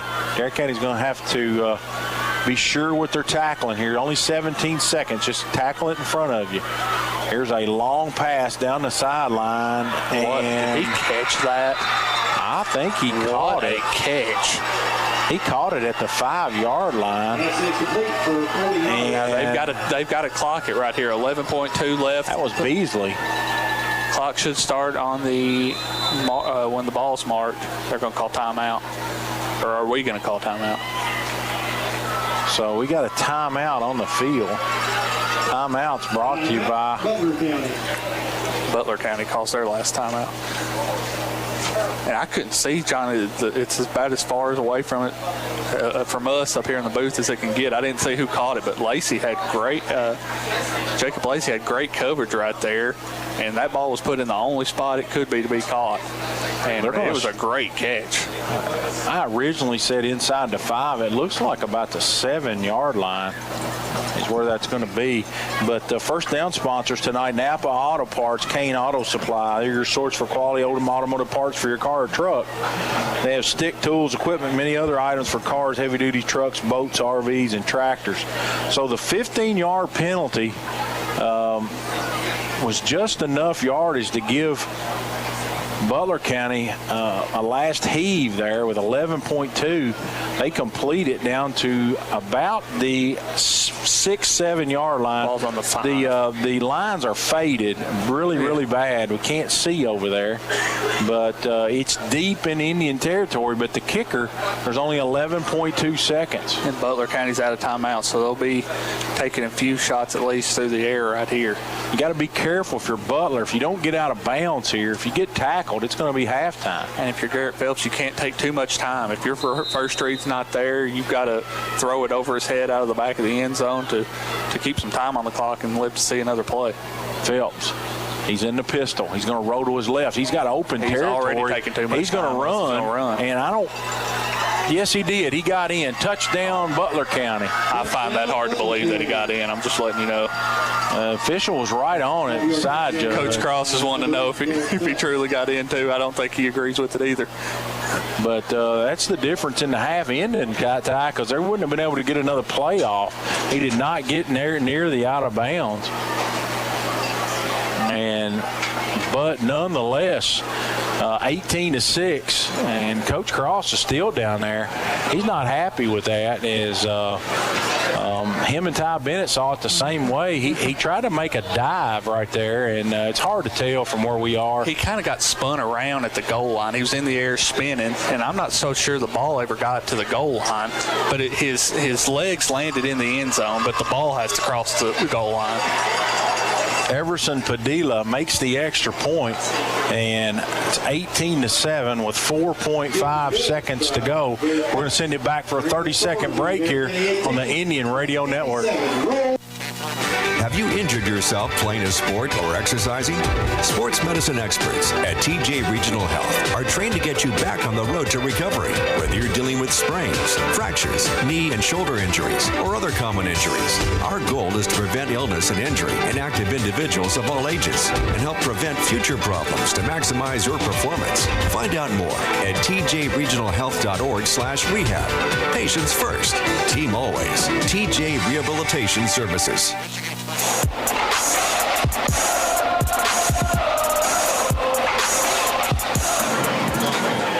We're back here. We're still in the first half. It's taken an eternity to play. Ty, we're looking at a long night because we get the halftime festivities, and this last 50 seconds or so is really drug on, and that, of course, I guess it could have been worse.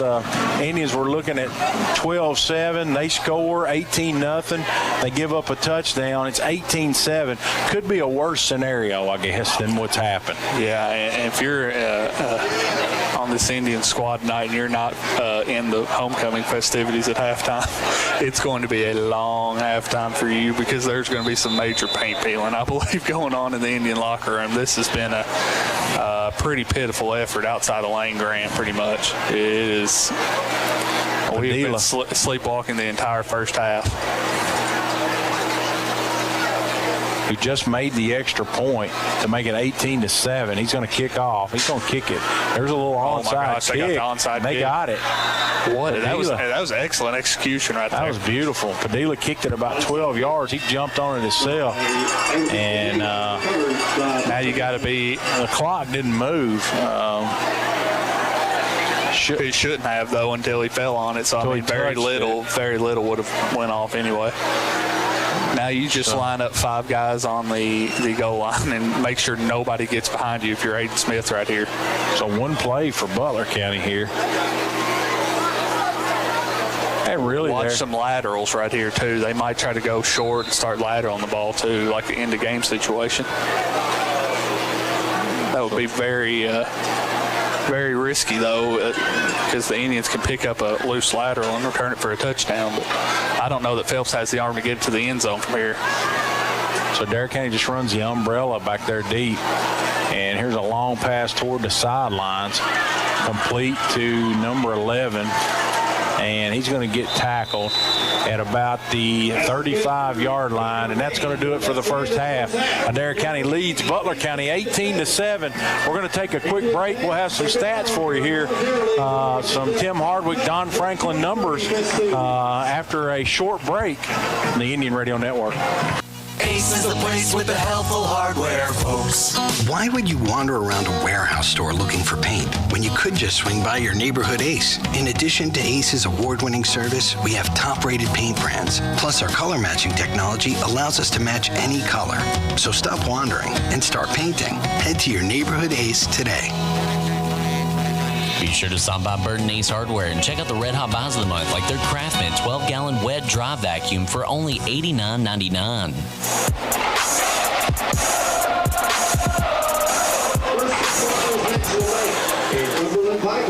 Welcome back to Booster Field here on the campus of Adair County High School, where it's homecoming tonight. The Indians hold an 18-7 lead over district foe Butler County.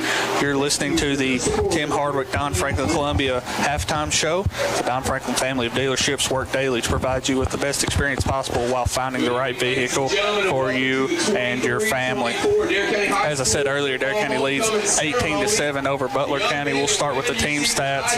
Butler County 10 first downs to Adair County's 2. Butler County 2 of 7 on third down. Adair County is 0 for 2. Butler County is 0 for 3 on fourth downs. Adair County is not had to go for it on fourth down so far tonight. In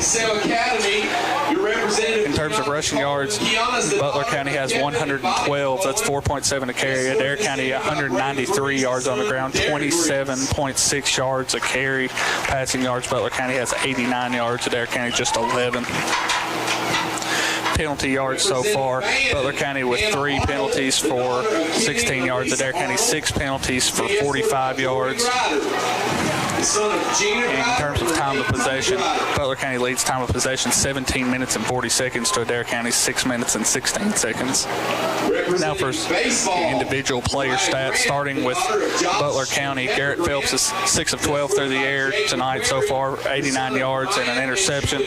They are led in rushing yards by Lonnie Phelps, 5 carries for 48 yards. Garrett Phelps has 4 carries for 15 yards and a score. Trevor Joyner with 6 carries for 11 yards. Jay Peralta with a carry for 3 yards. Gage Beasley with 7 carries for 21 yards. Gage Beasley leads the way for the Bears in receiving, 2 catches on 2 targets for 49 yards. Jay Peralta, 2 catches for 25 yards. Jet Johnson, and 2 catches for 15 yards. Now for Adair County, Lane Grant just 2 of 7 in the first half through the air with an interception. He also had 11 yards through the air. He leads on the ground, though. 4 carries for 186 yards and 3 scores. Dakota Morris carried the ball 3 times for 7 yards. Indians were led in reception yards in the first half by Jaden Miller. Just 1 catch, 9 yards. Aiden Smith with the other catch for 2 yards. And that'll do it. And we're going to take a 30-second break. We come back, we'll talk to Wes Stevens here on the Indian Radio Network. 18-7, Indians lead it at the half. We'll be back. Everyone's talking about the easy way to do your banking. And the best part? It's free. The First and Farmers National Bank mobile banking app allows you the freedom to make the deposit right from your mobile device. While you're on the mobile app, you can also transfer money, pay your bills, and check your balance. If you haven't already, download the First and Farmers National Bank mobile app today. Just one more way we're putting you first. Deposit limits apply. Standard rates and fees may apply from your wireless carrier. First and Farmers National Bank, Equal Housing Lender, member FDIC.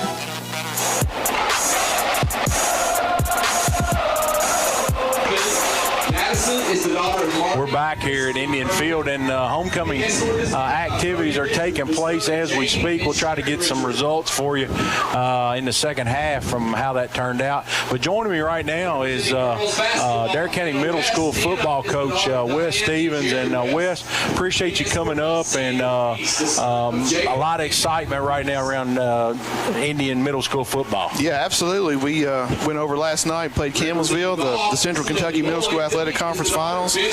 We came out with a 20-18 win, so first time we've ever won the postseason tournament in school history. So we're pretty excited about that. So I mean, doing something like that for the first time, I know that conference is pretty tough. It's in general just quite an accomplishment for you guys to move forward like that. Yeah, it's I think every year we try to take a step forward, and we talk about putting Adair County football up there with all the other programs in there. And, Russell County's always got a strong program. Hart's been really good the last few years.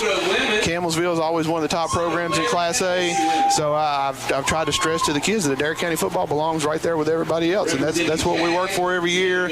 And just super proud of our kids. They bought into the game plan this week. We went 3 weeks ago, went over to Campbellsville and got beat 26-14, and really felt like, as much as anything, Campbellsville wasn't a better team than us. We just felt like there was a mental aspect to it that we just weren't able to get over that hump. And all week long, man, the kids just prepared their tails off, and they were ready to go last night. Coach, talk a little bit about. I know you coach, obviously. Some people that help you, and kind of the grades that are involved. Yeah, so we're 6 through 8 middle school kids. We've got 36 kids on the roster this year. I've been coaching 7 years. We've had anywhere from 25 to 50. So every year is a little bit different story. So we've got some great kids this year. I've been fortunate the last few years to have some great help. Everybody on our staff played here or has coached here at the high school level. Robbie Harmon's my defensive coordinator. Brian Held, Timmy Mullins, Josh Firkins all came up in the program. So Adair County football means something to us as coaches, and we're just trying to pass that on along to the kids that we've got now. Coach, I've been a proponent. Of course, I used to be a head coach here about getting the youth programs right into middle school, right into your high school as a feeder system. Everybody working together. You see these successful programs. That's what they do. I don't care what sport it is, and that's got to be really exciting for Steve Stonebreaker to know he's got a group of kids coming that were prepared well. Absolutely, and I've always said I will trade wins and losses, or I'll trade wins for preparing kids to play at the high school level. Now this year, fortunately, we haven't had to trade that too many times because we're at 7-2 right now. But my goal, more than winning games it's great to be a good middle school team. Everybody wants to win. There's no doubt about that. But my goal and our coaching staff, every day, we're trying to prepare kids to play at the high school level, because we don't want Coach Stonebreaker and his staff to have to spend time on fundamental stuff that the kids should already know. And so we want to make sure that our kids are fundamentally sound. They know football. They talk football. They understand the football language. language. So when they get up here, they're able to take that next step at the high school level.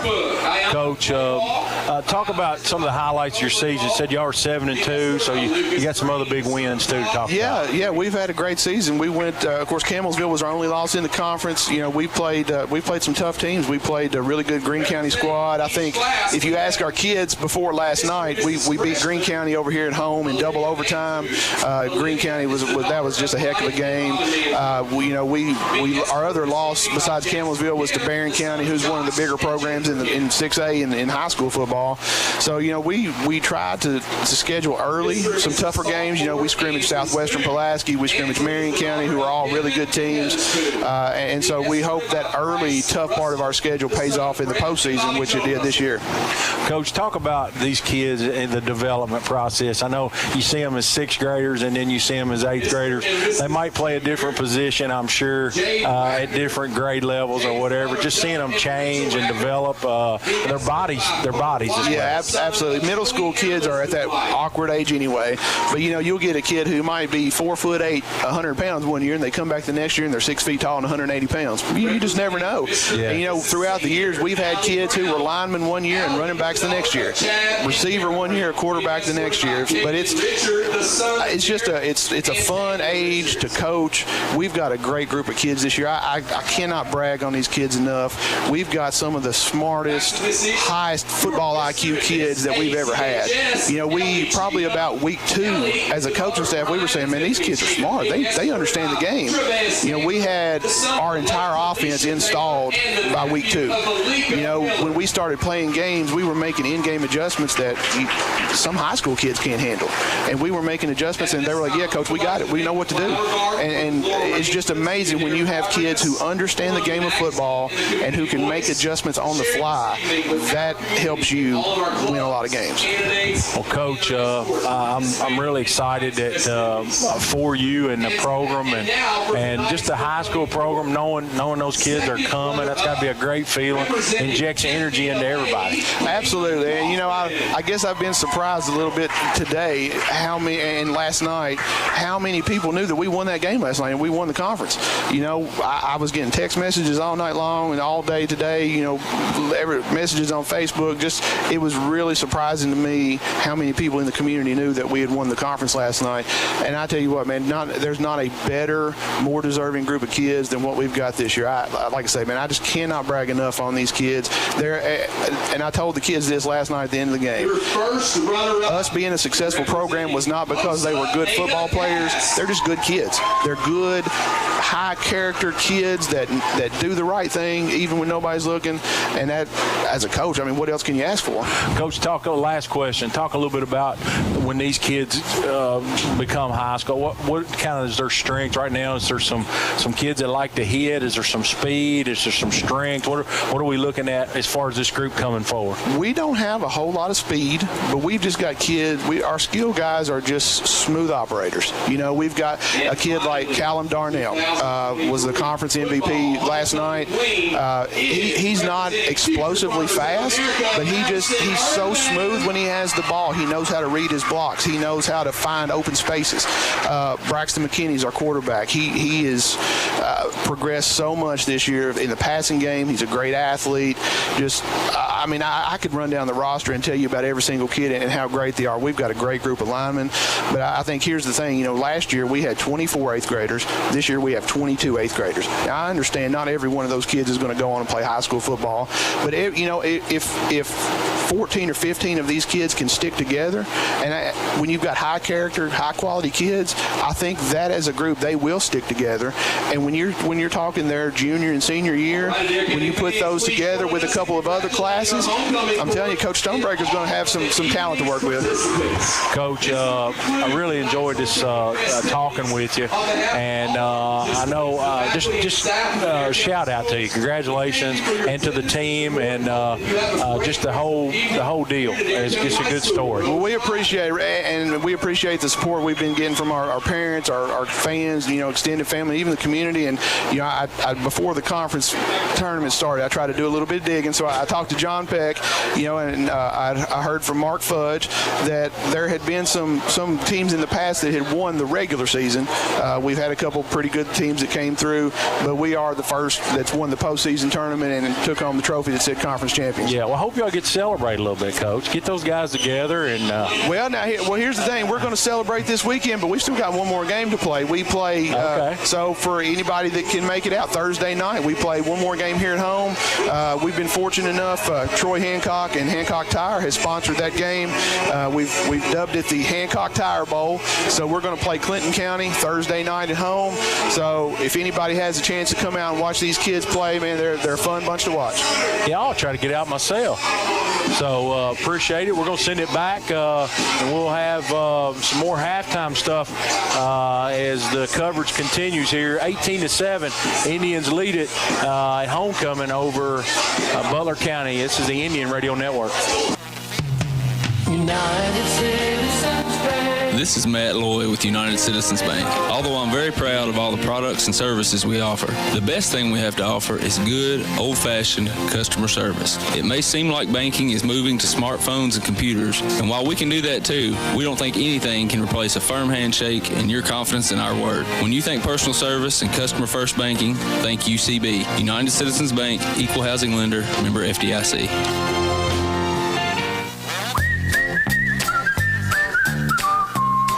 Ace Hardware is the only national retailer that carries Benjamin Moore paint. Now, Benjamin Moore's premium quality and huge selection of colors will be right in your neighborhood, along with the award-winning service and advice Ace has always provided for your paint projects. Around the block, what you need in stock with people who know their paint. Be sure to stop by Bird and Ace Hardware and check out the Red Hot Buys of the Month, like their select Milwaukee hand tools and accessories for 15% off. Have you injured yourself playing a sport or exercising? Sports medicine experts at TJ Regional Health are trained to get you back on the road to recovery, whether you're dealing with sprains, fractures, knee and shoulder injuries, or other common injuries. Our goal is to prevent illness and injury in active individuals of all ages and help prevent future problems to maximize your performance. Find out more at tjregionalhealth.org/rehab. Patients first, team always. TJ Rehabilitation Services. Everyone's talking about the easy way to do your banking. And the best part? It's free. The First and Farmers National Bank mobile banking app allows you the freedom to make the deposit right from your mobile device. While you're on the mobile app, you can also transfer money, pay your bills, and check your balance. If you haven't already, download the First and Farmers National Bank mobile app today. Just one more way we're putting you first. Deposit limits apply. Standard rates and fees may apply from your wireless carrier. First and Farmers National Bank, Equal Housing Lender, member FDIC. Jeffrey's Hardware Wholesale and Electric is one of the longest-standing businesses in Columbia, opening their doors in 1893. Jeffrey's Hardware and Wholesale Electric is more than just a general hardware store. They offer PPG paint and paint supplies, a wholesale electrical department, a complete line of plumbing supplies, and much more. Visit jeffreysupply.com or stop by the shop on Jamestown Street. Hi, this is Cameron Smith. I'm a Campbellsville High School graduate and a Lindsey Wilson College student. I'm well on my way to earning a degree in secondary education. At LWC, I've met new people, become involved on campus, and I have loved being part of the sports programs. Visit today and you will want to make Lindsey Wilson College your new home too. Call the admissions office at 270-384-8100 or email us at admissions@lindsey.edu. Do you have a business? Are you running for an office? Maybe you've just got a kid in sports. No matter what you've got going on in your life, Hot Print Screen Printing and Embroidery's got a service or product you need. We've got a large selection of pre-printed items available in our storefront that you can just walk in and buy anytime, including Adair County Indian shirts, Adair County band shirts, and Columbia, Kentucky apparel. So come on by and check out all the great services and products available at Hot Print Screen Printing and Embroidery, or call us anytime Monday through Friday from 8 a.m. till 4 p.m. Let us put our experience to work for you. Everyone's talking about the easy way to do your banking. And the best part? It's free. The First & Farmers National Bank mobile banking app allows you the freedom to make the deposit right from your mobile device. While you're on the mobile app, you can also transfer money, pay your bills, and check your balance. If you haven't already, download the First & Farmers National Bank mobile app today. Just one more way we're putting you first. Deposit limits apply. Standard rates and fees may apply from your wireless carrier. First & Farmers National Bank, Equal Housing Lender, member FDIC. This is Nick Fudge with United Citizens Bank. Whether it's your first loan or you've been banking for years, we are ready to be your bank. At UCB, we like to keep banking simple. We probably aren't the best at flashy ad campaigns or sales pitches, but we will always give you our best and stand behind our word. Stop by and see me at our Jamestown Street office or any of us at our other convenient locations. We want to be your bank, United Citizens Bank, Equal Housing Lender, member FDIC. Kentucky Sanitation Services is a waste management company with solutions tailored to each client's needs. They provide garbage dumpster services for your business, home, or farm, as well as a variety of roll-off boxes from 10 cubic yards all the way up to 40 cubic yards. They have containers that can handle any size job from cleaning out your basement or for a large demolition project. Call 270-634-4637 or check them out on Facebook at Kentucky Sanitation Services. Have you injured yourself playing a sport or exercising? Sports medicine experts at TJ Regional Health are trained to get you back on the road to recovery, whether you're dealing with sprains, fractures, knee and shoulder injuries, or other common injuries. Our goal is to prevent illness and injury in active individuals of all ages and help prevent future problems to maximize your performance. Find out more at tjregionalhealth.org/rehab. Patients first, team always. TJ Rehabilitation Services. Ace is the place with the helpful hardware, folks.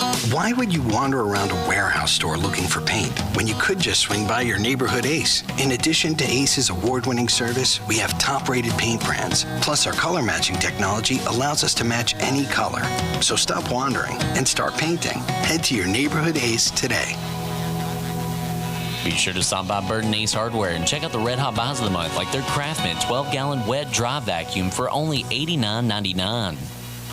Everyone's talking about the easy way to do your banking. And the best part? It's free. The First & Farmers National Bank mobile banking app allows you the freedom to make the deposit right from your mobile device. While you're on the mobile app, you can also transfer money, pay your bills, and check your balance. If you haven't already, download the First & Farmers National Bank mobile app today. Just one more way we're putting you first. Deposit limits apply. Standard rates and fees may apply from your wireless carrier. First & Farmers National Bank, Equal Housing Lender, member FDIC.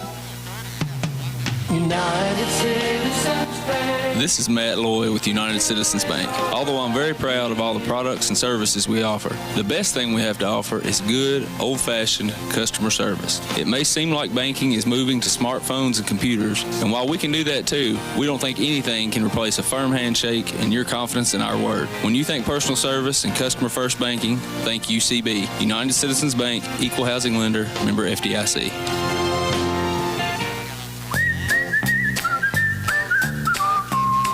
Ace Hardware is the only national retailer that carries Benjamin Moore paint. Now, Benjamin Moore's premium quality and huge selection of colors will be right in your neighborhood, along with the award-winning service and advice Ace has always provided for your paint projects. Around the block, what you need in stock with people who know their paint. Be sure to stop by Bird and Ace Hardware and check out the Red Hot Buys of the Month, like their select Milwaukee hand tools and accessories for 15% off. Have you injured yourself playing a sport or exercising? Sports medicine experts at TJ Regional Health are trained to get you back on the road to recovery, whether you're dealing with sprains, fractures, knee and shoulder injuries, or other common injuries. Our goal is to prevent illness and injury in active individuals of all ages and help prevent future problems to maximize your performance. Find out more at tjregionalhealth.org/rehab. Patients first, team always. TJ Rehabilitation Services. Everyone's talking about the easy way to do your banking. And the best part? It's free. The First and Farmers National Bank mobile banking app allows you the freedom to make the deposit right from your mobile device. While you're on the mobile app, you can also transfer money, pay your bills, and check your balance. If you haven't already, download the First and Farmers National Bank mobile app today. Just one more way we're putting you first. Deposit limits apply. Standard rates and fees may apply from your wireless carrier. First and Farmers National Bank, Equal Housing Lender, member FDIC. Jeffrey's Hardware, Wholesale, and Electric is one of the longest-standing businesses in Columbia, opening their doors in 1893. Jeffrey's Hardware and Wholesale Electric is more than just a general hardware store. They offer PPG paint and paint supplies, a wholesale electrical department, a complete line of plumbing supplies, and much more. Visit jeffreysupply.com or stop by the shop on Jamestown Street.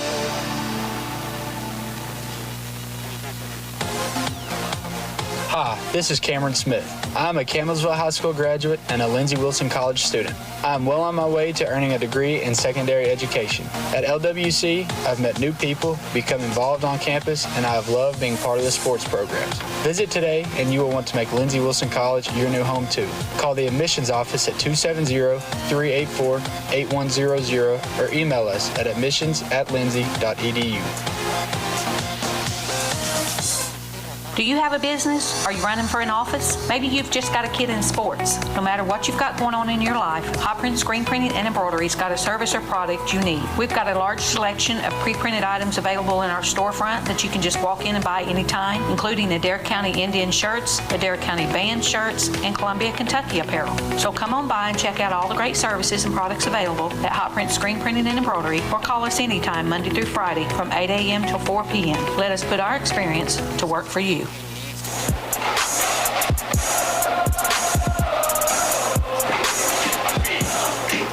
We're back here. We had a long extended halftime. Appreciate Wes Stevens joining us, and a shout out to his middle school program as they win the middle school Central Kentucky Middle School Athletic Conference tournament over Camelsville. Avenged a loss, the only conference loss, to turn the tides and beat them when it counted, 20-18, and really happy for those guys, and it was good to talk to him at halftime. And right now we're starting the third quarter. Ty, a really strange half in the sense that Butler County dominated the time of possession, but Adair County is in somewhat control on the scoreboard. Yeah, Butler County just able to control the clock. Not much to show for it. They did score a touchdown there at the end of the half after a big-time pass play that got them at least 30 yards, 30, 40 yards. And, Adair County scored quick. I think 2 one-play possessions and short drives. Very short drives. Here's a kick from Grant. It's going to be caught at the 42-yard line. Yes, he kicked it about 12 yards, and Butler County caught it in the air. Number 7 for Butler County, that's Maddox Moore. So they're going to get great field position here at the 42-yard line to start this third quarter. 18-7, Indians lead it. Ty Bennett, John Shelley. We're in the upper 60s. Got a little bit of a breeze blowing.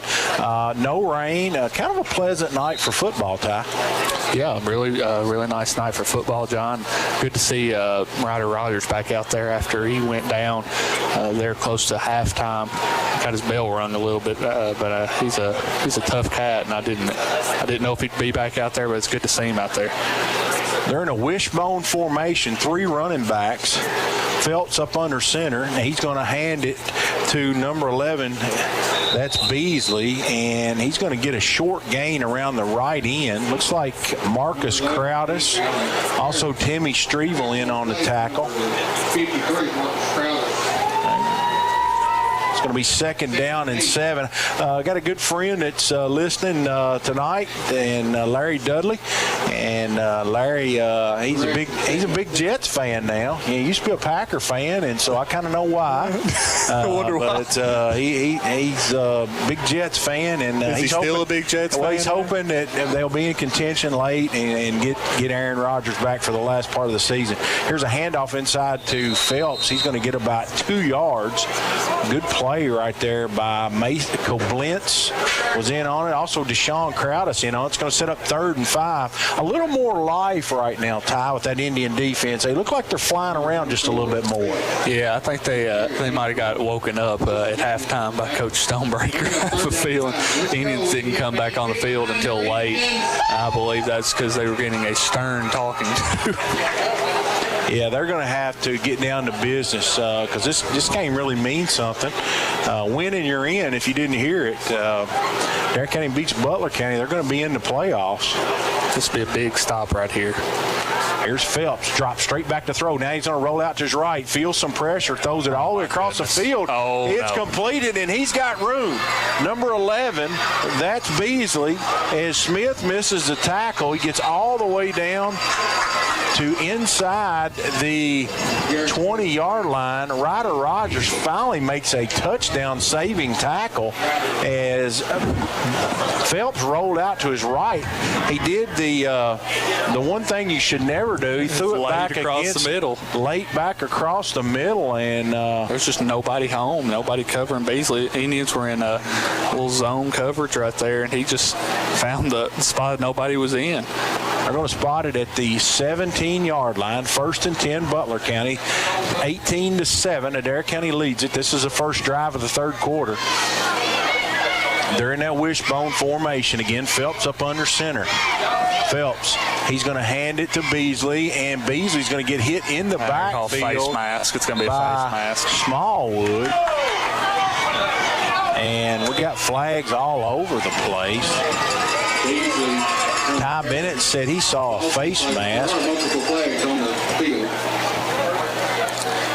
So if that's the case, we've got 2 different flags, and one's closer to the line of scrimmage. They're still sorting these out here. Got face mask on Adair County. Personal foul against Adair County. So that's going to be 30 yards worth of penalties. I thought we were over this. I'm assuming it's 2 different penalties. Yeah, it'll be 2 separate penalties. Yeah, I'm pretty sure the personal foul will be dead ball. The second one was a dead ball, so that'll be 15 yards from the mark off, which in this case is going to be half the distance. Yeah. So the personal foul barrage continues for the Indians as they're going to spot the football at about the 14-yard line. I don't understand that, Ty, unless there was just one penalty, because they only marked off one. And they're still trying to sort it out. I don't think the referees know either. So the ball's we going to got be 1st and 5 from the 12. So this is a really strange deal. No, we got 1st and 10 from the 12. 1st and 10 from the 12. After all that. And here's Phelps. He pulls it out of the belly of the other Phelps, and he's going to get tackled over near the sideline. Great job by Timmy Streeple to get over there. I thought Phelps was going to walk into the end zone. You got Garrett Phelps and Lonnie Phelps. Garrett Phelps is the quarterback. Lonnie Phelps is the fullback in the wishbone. So give him 3 yards on that carry. And it's like Ty said, it looked like it was going to go for a whole lot more. Adair County closed the gap. 9 minutes and 33 seconds, and Butler County is trying to really get back in this thing quickly. The score here will cut it to a 1-score ball game. And they're going to help a Butler County offensive lineman to the sideline. And that's the center. That's Reese Fieldback. Big guy, 5'7", 260. He's every bit of 262. I think you could add about 20 on that frame. He's way bigger than 260. He's a big guy. So the ball's on the 9-yard line. Ty, the clock is still running. It's been running the whole time. It should have been stopped for an injured player. Hey, I'll take it, John. It'll be all right. It's still running. It'll be okay. It ran about a minute and a half off, and they're just getting up to the line of scrimmage. So I can't sort all this out. I don't think the referees can either, apparently. No, I think there's some major confusion. Here's a handoff to... There's some major confusion on some blocking schemes right there because Adair County just had 6 guys in the backfield. Beasley and looks like Smallwood, Aiden Smith, a plethora of Indians there in on the tackle. That's a 4-yard loss. It's going to be third and not goal to go. They can get a first down at the 2-yard line. Also 6 on the play. So the ball's going to be back on about the 12 and a half yard line. Let's go, Indian fans. Come on now, get behind them. Third down. As a PA announcer, he's even urging for this crowd to get into it. It's been kind of dead here tonight. I think too much downtown days. Here's a pass to the flat. It's dropped by... Just stay flat, out, drop. That's Joyner. Joyner dropped that one. Number 3. Had Lonnie Phelps in the shotgun with Garrett Phelps. And Joyner was out in the slot that time, just a little 5-yard out, and it hit Joyner right in the hands, and he flat out dropped it. Looks like Butler County's going to keep their offense on the field. They've got they got a heck of a kicker, which would come into play right here. You know, you'd be down 8, but they're not going to kick it. They're going to go for it. He kicked an extra point that landed up on the girls softball field a while ago. He's got a strong leg. Here's Phelps, rolls out to his left. He's looking deep into the end zone. He breaks a tackle. He's going to throw all the way back against the grain, incomplete, and that'll turn it over on downs as the Indians get a hold. There's a flag, I believe. He might have been past the line of scrimmage again. So we got a flag on the field. Stonebreaker saying decline. This would be a Adair County ball because it was 4th down. Illegal forward pass. That is the call. He was illegal forward pass. He was past the line of scrimmage. The pass fell incomplete anyway, so it'll turn it over on downs. So Adair County will decline the penalty.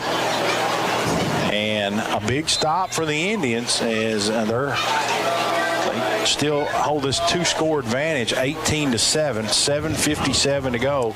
And Ty, what do you want to see out of this Adair County offense? It was quick strike in the first half, and then we kind of had a couple of lethargic possessions. Not a lot of continuity tonight. If you ask me what I want to see, John, I want to see Lane Grant run the football. I'm tired of us being way too cute with our play calls. It's going to be probably a quarterback draw right here with this empty shotgun look. Here it is. Lane's going to run it. He's got a big hole on the right side. He's at the 30.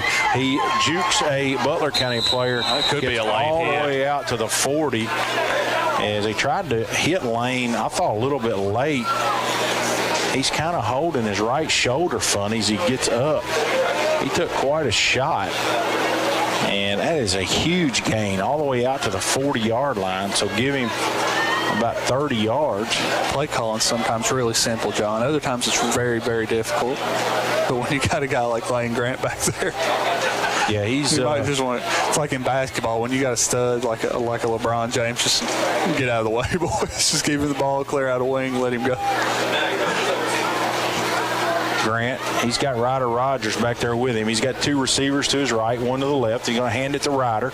Ryder's got a good hole right behind that left guard, Hayden Bennett, and he's going to get out close to the 48-yard line, so a good gain on first down. Actually, they're going to spot it back at the 47. So 2nd and 3. Indians got to get to midfield for a first down. They lead at 18-7, and they're on the move.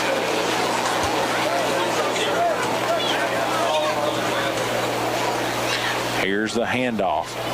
And first down yardage for Ryder, right off tackle. He's going to get all the way down to the 40, so give him another 10 yards. That first down is brought to you by Columbia Pharmacy. They're more than just a pharmacy. They're your family. And check them out. They're on Burkesville Road. And they also have Flavor X machine for children's medicine. Ty, would you have taken that medicine when you were young if it was flavored with all these yummy stuff, you know? Flavor X helped the children take the medicine. It wasn't flavored. I wasn't going down without a fight, John. I'll tell you. It's pretty good. Marshall's gonna have to hold me down somewhere. Here's a handoff to Rogers inside, and he's met right in the hole, and that's that big nose guard. Help me, Ty. He's a good player. 73 for Butler County. Is that the number? Yep, 73. Blake Tomes. Blake Tomes, a good play. 5'9", 270. Takes up quite some space there in the middle of that defensive line for the Bears. Hard-earned yard for Ryder Rogers. Ball's down to the 38-yard line. 5:51 to go in the third. 18-7, Indians lead it, and they're on the move. Been far too long since Lane Grant running here, John. Lane Grant and Ryder Rogers back here. They're kind of in a run formation. They got Koblenz up in the slot. Here's a snap, and here's a pass out to Stonebreaker, and it's complete. And he lost yards. And he lost a yard. 2 yards. Is not a good pass from Lane. It was short. We're getting too cute again, too. It was just threw it short, and then Stonebreaker had to just go down to the ground and corral it. In 2-down territory right here, though. 3rd and 10 for the Indians.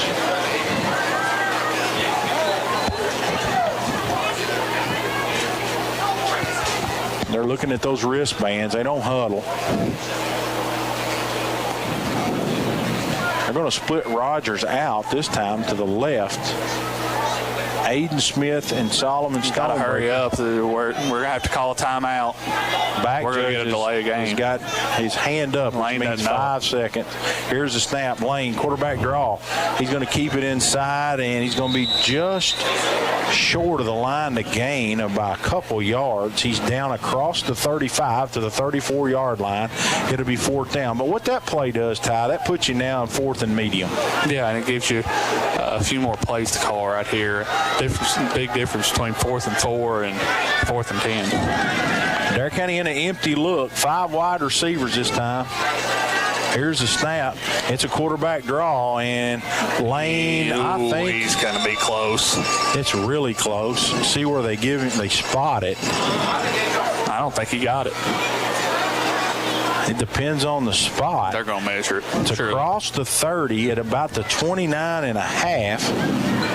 It's a yard to get we got to get to the 30.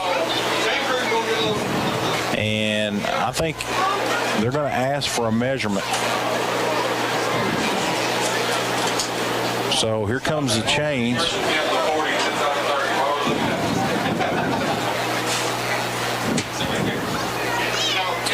And the marker, the first down marker, should have been right on the 40. Yeah. Oh, this is easily a first down.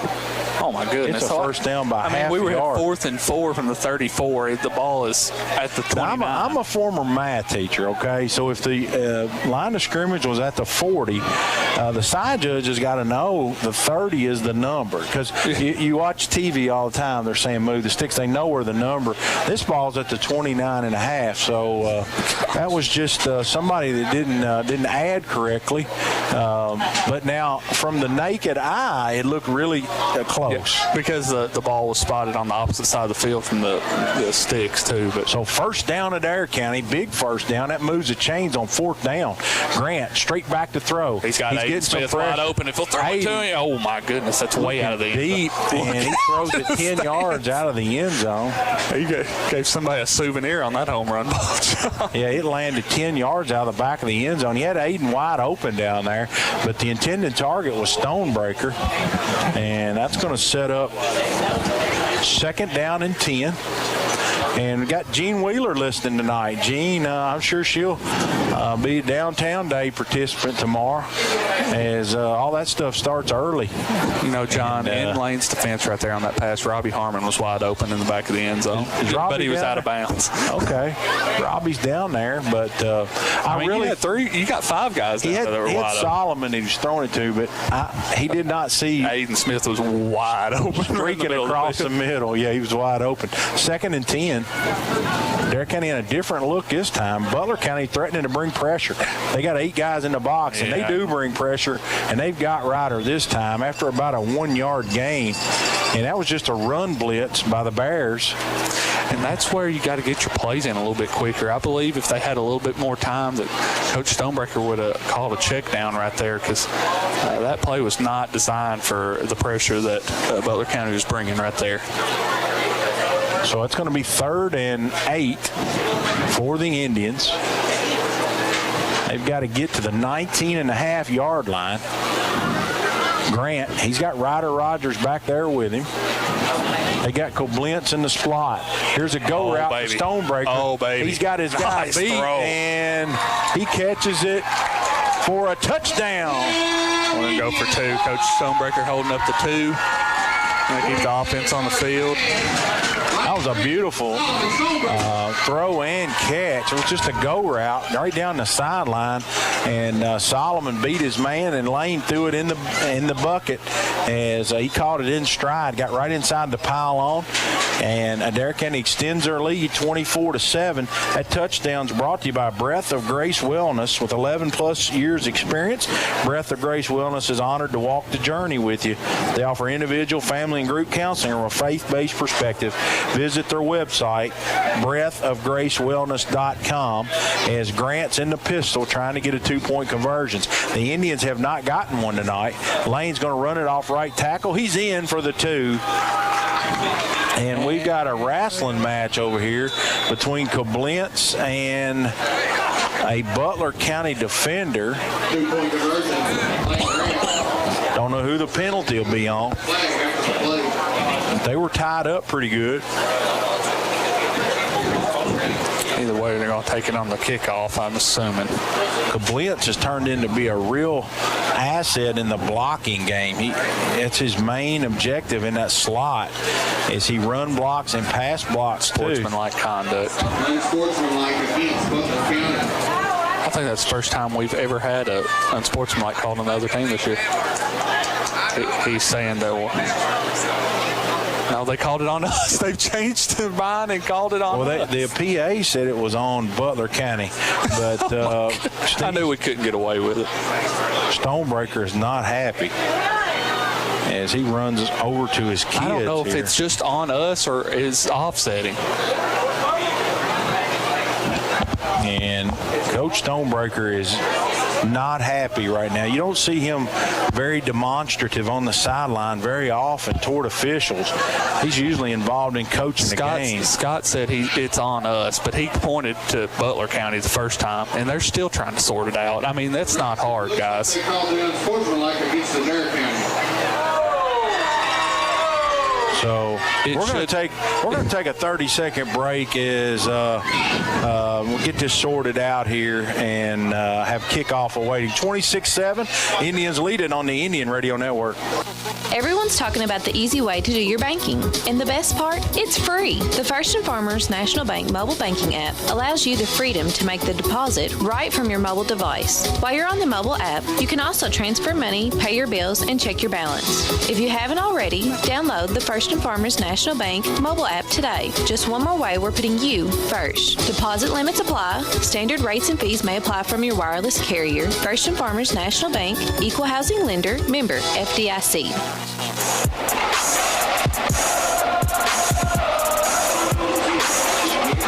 We're back here on the Indian Radio Network, and yes, that penalty's marked off on the kickoff. And Grant will kick it off from his 25. Padilla's deep. Also, number 11, Beasley is deep. 2:47 to go here in the third. 26-7. Indians lead it. Lane with a low line drive. Padilla's going to field it. Oh, he should have let that go out of bounds. He's still in bounds. He did. He did not get out of bounds. We need to tackle. And here's a flag. Might be a block in the back or hold one. It's going to be a tackle 5. by number 50 for Adair County. That's a different number. See if I can look that one up for you. Number 50. That's Braden Bennett. So Braden Bennett comes in with a special teams play. It's going to pin Butler County back. 2 minutes and 40 seconds left. And Ty, it's a block in the back was the penalty. So it's going to move it back 10. So this game is basically. Why do we need to talk to Coach Stonebreaker for? Came to it's a just walk. a simple block in the back, guys. It came to a crawl as the officials just can't get things sorted out. They can't get things sorted out. This game has had no continuity, no flow, but good news on the scoreboard. Indians lead at 26-7. And what Stonebreaker said is the biggest game of the season because it means if you win, you get to go to the playoffs. Here's a pass that's incomplete. Attempted. Thrown way too hard right there. Beasley. Adair County had good coverage. That was Ryder Rogers had the coverage. He was right on that defender, Beasley. It'll be second down and 10. And Ty, I got to ask you, you're going to see the Headhunters tomorrow night, Kentucky Headhunters. If it's warm enough. The headliner tomorrow night. I think that's more your neck of the woods. Yeah, they've had quite a few hits for sure, and I think the majority of maybe all their band is from over in the Edmonton area. Here's a sack in the backfield. Koblenz was in on it. That's going to be about the 2-yard line. I think we're going to give that one a single solo to Koblenz for Adair County as he's going to hit Phelps. Let's see. They're going to mark it. How on earth are you marking that ball right there? Did you not? Did you think he? They're marking it at the 9-yard line, so it's going to be third and Sparksville. They're going to have to get about 27 yards. They're going to have to get all the way to the 32-yard line. I wanted to get an extra set of eyes. I asked Scott, that spot is horrible. That spot is about 5 yards in front of where he went down, and they didn't blow the play dead either. So they're going to have to get to about the 34-yard line. So this is third and 24. Phelps, he's going to throw it deep down the middle. Aiden Smith's got a beat on it. Aiden's going to pick it, and he breaks a tackle. Aiden's got room in front of him. He breaks another tackle. He's across the 40 to the 30, and he's going to be knocked down at about the 25-yard line. And Aiden Smith adds to his interception total. 2 tonight for him. 2 tonight, 6 on the year now. Came in tied with Solomon Stonebreaker at 4 for the team lead, but he separated himself, and we're going to get a personal foul. So Adair County walking off the field. That's Deshaun Crowdis, 53. That's Marcus Crowdis. No, it was Koblenz. It was 12 walking off the field. So,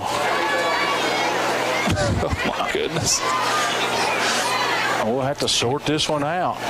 Unsportsmanlike, Adair County. And you know, Ty, let's just call it like it is. We can say whatever we want to say. Different weeks, different officiating crews. The flags continue to fly out. Yeah.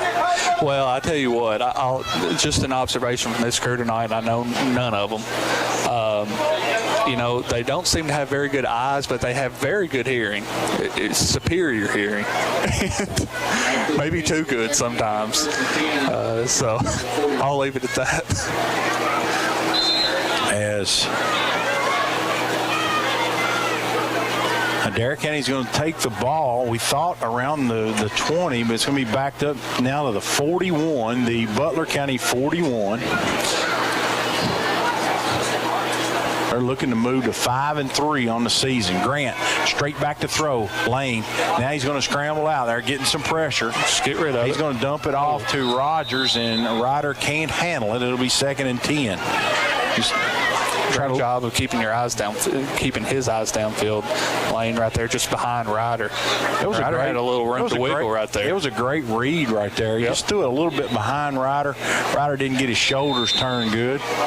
And we got timeout, Butler County. We're going to send it back as that's a Kane Napa Auto Parts timeout. We'll be back in a minute on the Indians Radio Network. This is Nick Fudge with United Citizens Bank. Whether it's your first loan or you've been banking for years, we are ready to be your bank. At UCB, we like to keep banking simple. We probably aren't the best at flashy ad campaigns or sales pitches, but we will always give you our best and stand behind our word. Stop by and see me at our Jamestown Street office or any of us at our other convenient locations. We want to be your bank, United Citizens Bank, equal housing lender, member FDIC. Kentucky Sanitation Services is a waste management company with solutions tailored to each client's needs. They provide garbage dumpster services for your business, home, or farm, as well as a variety of roll-off boxes from 10 cubic yards all the way up to 40 cubic yards. They have containers that can handle any size job, from cleaning out your basement or for a large demolition project. Call 270-634-4637 or check them out on Facebook at Kentucky Sanitation Services.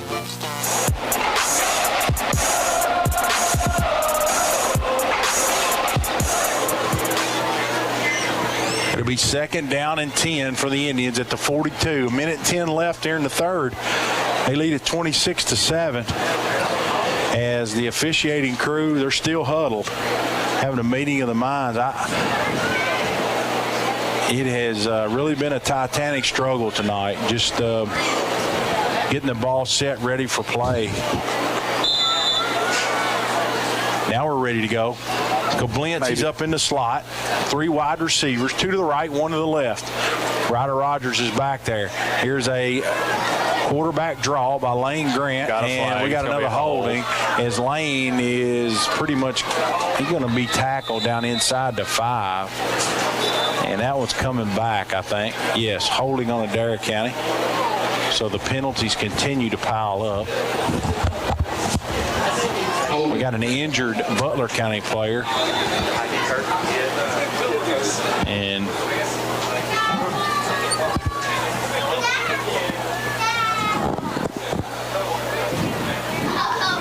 they're going to mark it back. I believe that hold might have been on either Dakota Morris or Ryder Rogers, whoever was in the backfield. Somebody got some major heat on Lane Grant in the backfield, and I believe it was Ryder had to make a game-changing block right there to keep him from just really getting a clean hit on Lane Grant, and I believe he held after Lane got past him. 2nd and 20, or excuse me, 1st and that'll be 2nd and 20 as the first pass was incomplete to Rogers. Lane drops straight back to throw. He looks down the side, and he tries to hit Stonebreaker, and that's going to be picked off by Butler County down around the 41-yard line. They're just an errant pass. Solomon had set his route down and settled in a spot, and Lane thought he was going to continue forward, and it was picked off by Padilla for... And, John, I've never coached a game of football in my life, but I know passing isn't our strength. And we had a lot of success last drive, and especially in the first half running the football. I just don't understand why we don't run it. I mean, the clock would be in our favor. It keeps the clock running. I mean, I just don't understand this play calling right now. I really don't. I know you want to work on stuff, but I mean, you're just giving them free possessions right here. So Butler County are going to take over. There's a handoff to number 1. That's his first carry of the night. That's Jay Peralta, and he's going to get about 5 yards. It'll be 2nd and 5 for Butler County.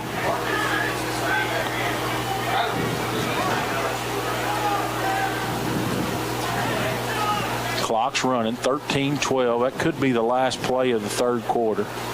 It looks like it's going to be. We're going to send it back to the station for a quick 1-minute break here on the Indian Radio Network. Indians in control, 26-7. We have the fourth and final for you when we come back here on WAIN 93.5. Have you injured yourself playing a sport or exercising? Sports medicine experts at TJ Regional Health are trained to get you back on the road to recovery, whether you're dealing with sprains, fractures, knee and shoulder injuries, or other common injuries. Our goal is to prevent illness and injury in active individuals of all ages and help prevent future problems to maximize your performance. Find out more at tjregionalhealth.org/rehab. Patients first, team always. TJ Rehabilitation Services. Ace is the place with the helpful hardware, folks. Why would you wander around a warehouse store looking for paint when you could just swing by your neighborhood Ace? In addition to Ace's award-winning service, we have top-rated paint brands. Plus, our color matching technology allows us to match any color. So stop wandering and start painting. Head to your neighborhood Ace today. Be sure to stop by Burton Ace Hardware and check out the Red Hot Buys of the Month, like their Craftsman 12-gallon wet dry vacuum for only $89.99.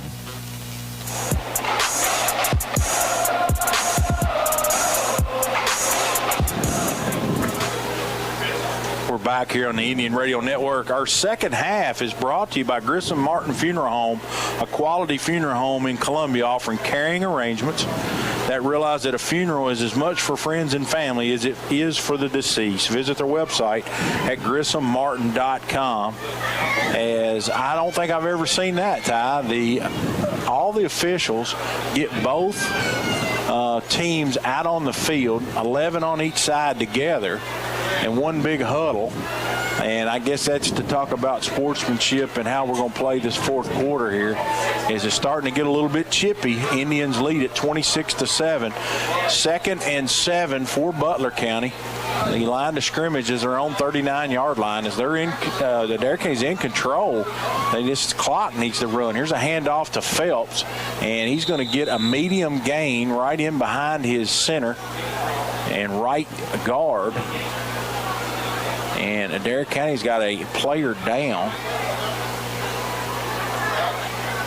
And he's going to get back up. That's Smallwood. Took a little bit of a, it's like a little bit of an ankle. That's not Smallwood. I think that's Crowdis. That's thank you, Ty. That's Marcus Crowdis. Looks like he's going to be okay. He's going to stay in the game. 3rd and 2 for Butler County. He's got a hold of that hamstring. I don't know if he's got a cramp or he's starting to cramp.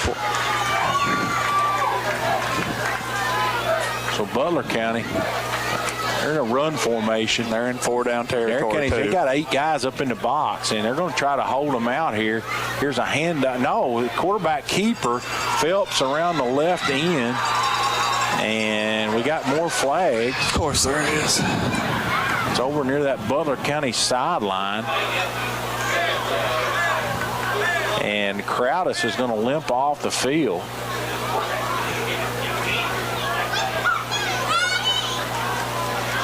Jared Phelps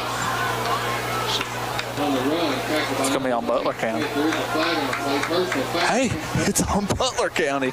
It wasn't on us, John. Wow, it's on Butler County after the first down, so it'll be 1st and 25.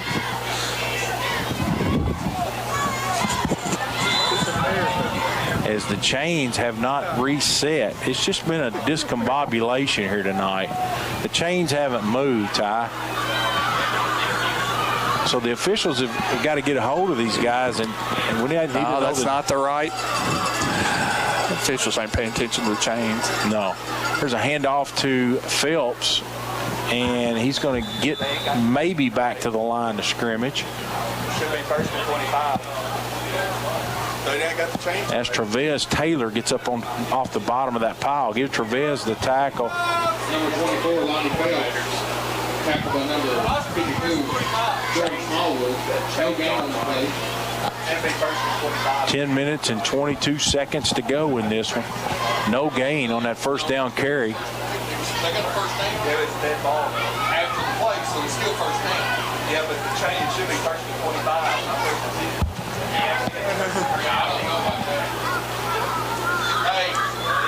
Here's Phelps. Garrett drops straight back to throw. Now he's going to scramble out to his left. He's got room. Dylan Wilson. He runs Dylan over. He runs another Adair County player over, and the Butler County sideline, they are fired up as he's going to get first down yardage. And what do we got? We got a flag back here. Hold the phones. This has been unbelievable. John, am I wrong in saying that the chains are long? I don't know, but we got another flag, Ty.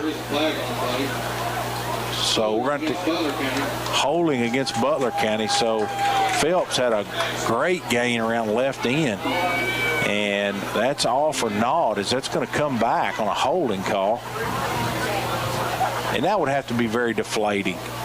You get a run like that, and then now you get a holding call. And did you sense that Phelps ran with a little bit of extra energy right there? He's a little bit frustrated. There's a little bit of mouthing going on over on the opposite sideline right now. I'm sorry, John. I'm still caught up on the chains. The chains are not right. Well, the officials never did. And they never paid attention to it. That's the problem. Somebody needs to tell them that the chains aren't right. It's too late now because they're not going to be able to figure it out. No. They can barely get the ball spotted half the time. So 2nd and 20 for Butler County, 9:13. That clock's churning. Phelps, he's getting pressure back there. Hang on, and guys. He's sacked in the backfield. Oh, and we're going, that's got to be on us, too. And we got more flags. Oh, benches are clearing. Tell everybody to stay on the sideline. We're going to have some people ejected. We're going to send it back as we've got a melee circus out here.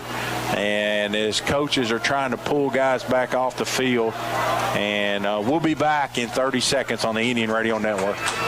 Everyone's talking about the easy way to do your banking. And the best part? It's free. The First & Farmers National Bank mobile banking app allows you the freedom to make the deposit right from your mobile device. While you're on the mobile app, you can also transfer money, pay your bills, and check your balance. If you haven't already, download the First & Farmers National Bank mobile app today. Just one more way we're putting you first. Deposit limits apply. Standard rates and fees may apply from your wireless carrier. First & Farmers National Bank, Equal Housing Lender, member FDIC.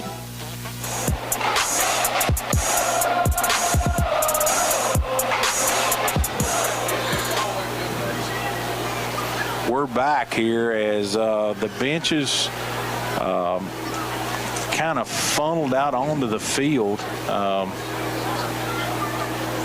And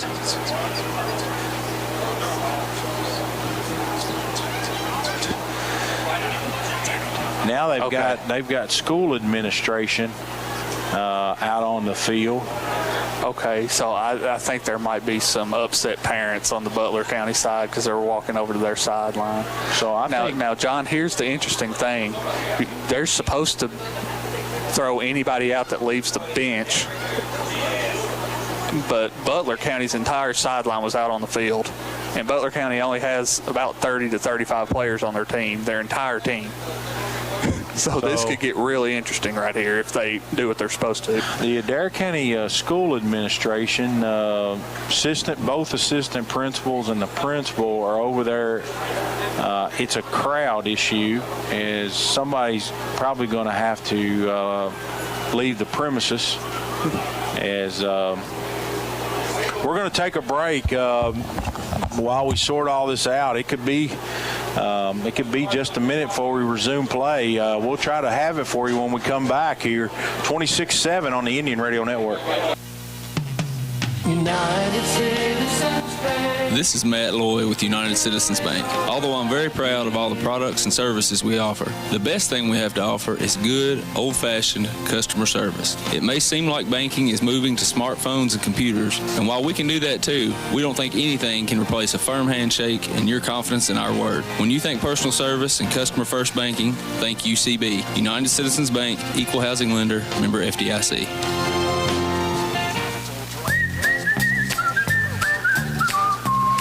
Ace Hardware is the only national retailer that carries Benjamin Moore paint. Now, Benjamin Moore's premium quality and huge selection of colors will be right in your neighborhood, along with the award-winning service and advice Ace has always provided for your paint projects. Around the block, what you need in stock with people who know their paint. Be sure to stop by Bird and Ace Hardware and check out the Red Hot Buys of the Month, like their select Milwaukee hand tools and accessories for 15% off. Have you injured yourself playing a sport or exercising?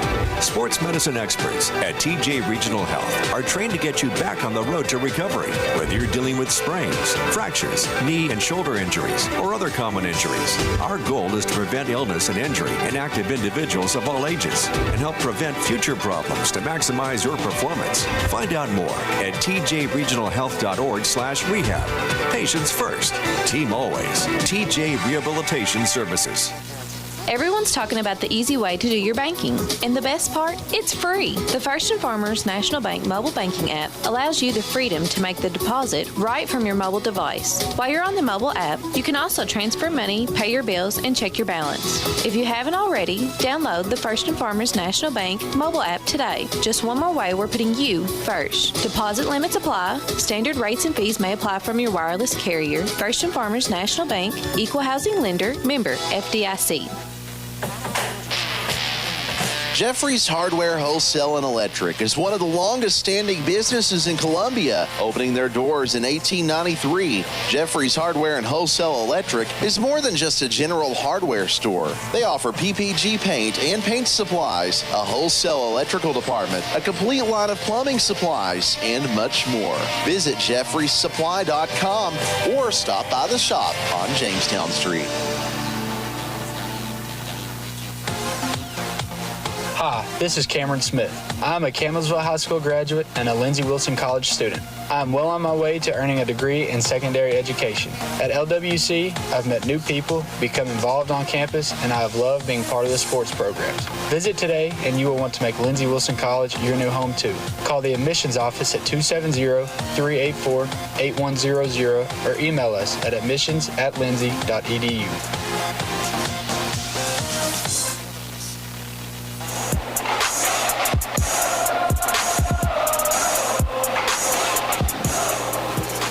You really hate to see this in high school sports, but it has been one of the most frustrating games I've ever tried to call on the radio.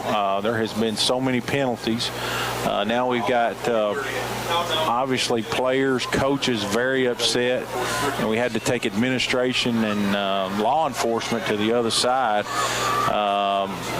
Some of the Butler County faithful got out of hand over there, and so after a long delay, we're back ready to play.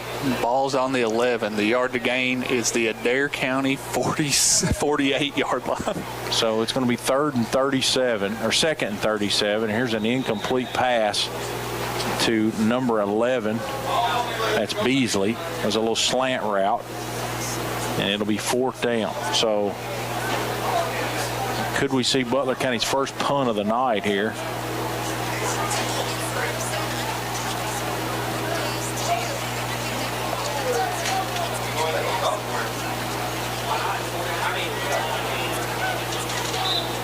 Thing of it is, John, if the chains were at the right spot, it should be about 4th and 45. More than that, 4th and about 50-some. Butler County's going to go timeout. So we're going to send it back for a 30-second break here on the Indian Radio Network. Do you have a business? Are you running for an office? Maybe you've just got a kid in sports. No matter what you've got going on in your life, Hot Print Screen Printing and Embroidery's got a service or product you need. We've got a large selection of pre-printed items available in our storefront that you can just walk in and buy anytime, including Adair County Indian shirts, Adair County band shirts, and Columbia, Kentucky apparel. So come on by and check out all the great services and products available at Hot Print Screen Printing and Embroidery, or call us anytime Monday through Friday from 8 a.m. till 4 p.m. Let us put our experience to work for you.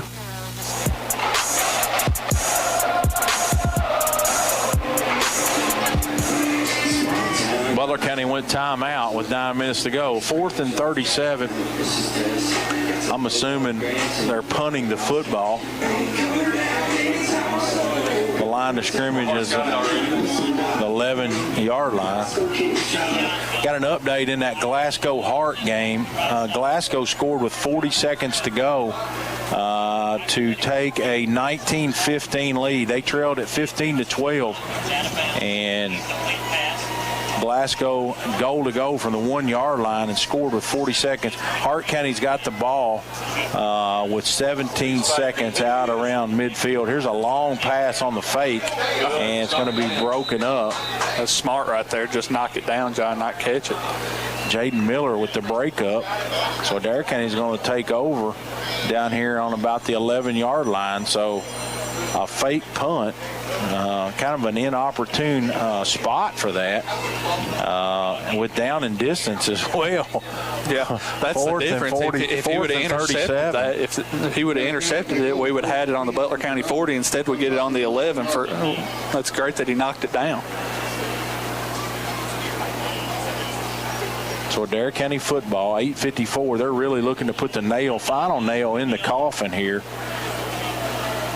as their offense trots back on the field. Sorry, folks, got knocked off the air there for some reason, but we're back. It's 1st and 10 Hart County, 11-foot. Lane Grant, he's still in there. Looks like the majority of the starters are in there. Sheldon with the throw. Looking, throws it up. Into the air, it's going to be caught by Hart County, and he is into the end zone for a touchdown. Hart County has just scored a touchdown on a Hail Mary to beat Glasgow, as we got the video up here. As Adair County also scores a touchdown on the field. And Ty, did you get who that was? No. There's fireworks going, confetti's flying. There's fireworks. Our pets' heads are falling off. I don't know what's going on. We got a flag on the play. We'll try to keep you updated on both games as the Indians have scored. Ball, though. I think it's dead ball. Probably is. Here's the snap, the kick. Hayden made an extra point. He made one. 32-7 as the Indians are in full control. We'll be back on the Indian Radio Network. Everyone's talking about the easy way to do your banking. And the best part? It's free. The First and Farmers National Bank mobile banking app allows you the freedom to make the deposit right from your mobile device. While you're on the mobile app, you can also transfer money, pay your bills, and check your balance. If you haven't already, download the First and Farmers National Bank mobile app today. Just one more way we're putting you first. Deposit limits apply. Standard rates and fees may apply from your wireless carrier. First and Farmers National Bank, Equal Housing Lender, member FDIC.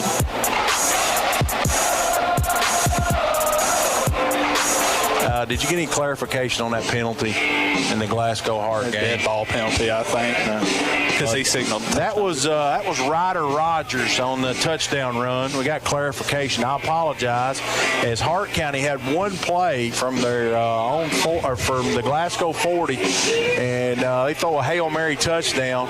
There was a flag on the play, and we think it was a dead ball penalty after the play for celebration, but we'll get clarification here in just a second as Adair County scores a touchdown. Ty, that one should have put it out of reach right there. 33-7 with 8:48 to go. Yeah, Indians really in the driver's seat now. It's just get out of here and don't get any silly personal foul penalties or get somebody kicked out right here late in the game. And let's take it to the house and try to forget this ever happened. So Adair County will be kicking off. Grant with a low line drive. Peralta. Oh, he forgot the football. He muffs it. And then he fell down. Beasley falls down back inside the 20. So Butler County will be backed up deep.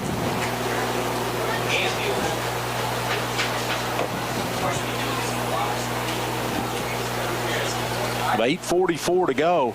Looks like the Indians are going to advance to the 3A playoffs as a 4 seed. Butler County take over 1st and 10 from their own 20-yard line.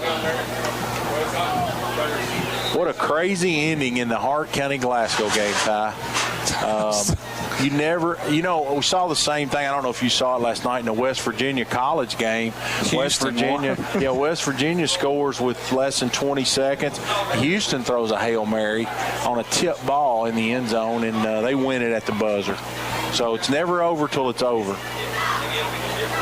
Here's Phelps back to throw. He's going to roll out to his left, get some pressure. Zanotti. And Zanotti's going to sack him way back inside the 10-yard line. Andrew Zanotti, first sack on the year. Not too many sacks to go around on this Indians for this Indians defense this year. So that's going to be a huge loss on the play. Give him 11-yard loss.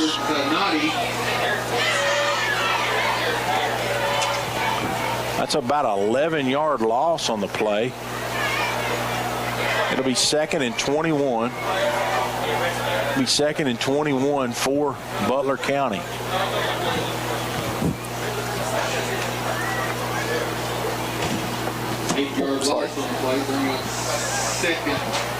The ball is on the 12-yard line, 7:52 and ticking, 33-7. Indians in control. Here's Phelps, drops straight back to throw, throws it across the middle. It's going to be complete to Beasley, and he's hit by Ryder Rogers, and it's going to be close to a first down. Depends on the spot. Phelps' pass complete. Number 11, Beasley, tackle on the play. It's going to be a little short of the first down. It's going to be 3rd and about 3. Bring up 3rd and 2. For Butler County, 7 minutes and 18 seconds. So a big completion right there. 17 yards. Phelps to Beasley to set up a 3rd and short.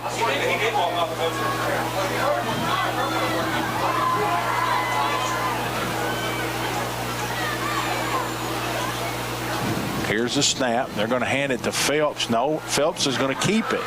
And he's going to get knocked out of bounds by Lacey, Jacob Lacey, but not after he gets a first down, all the way out to about the 42-yard line.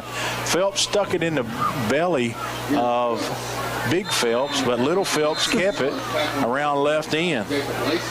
So Garrett Phelps ends up keeping it. We got an injured Indian.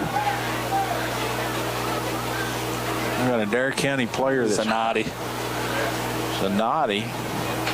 Looks like he's holding his midsection area.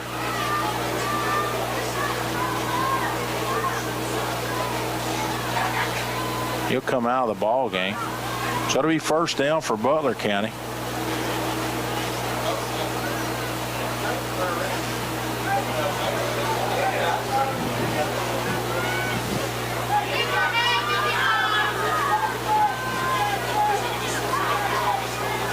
Indians are scrambling to get their defense set. We finally got it, I believe. Not sure why the clock stopped. Phelps straight back to throw. He looks deep down the sideline, and it's going to be incomplete. Beasley was down there. We had triple coverage on him, and I thought that ball had a chance to be caught. Lacey on the coverage, Aiden Smith back there, and Solomon Stonebreaker. 3 guys back there for the Indians. 2nd down and 10 for Butler County. Adair County, they're going to get a win in this one, Ty, but I wouldn't say this was a masterpiece by no means tonight. No. Whatever the opposite of a masterpiece is what this has been. I'll get to talk to Coach Steve Stonebreaker. I always join us about 20 minutes prior to kickoff, and we'll have those comments. I always ask him about the previous week. So here's a pass across the middle to Beasley. Lacey missed him, and got a big hit right there by number 52. Smallwood slowed to get up right there. He got his bell rung by his own player, his own teammate.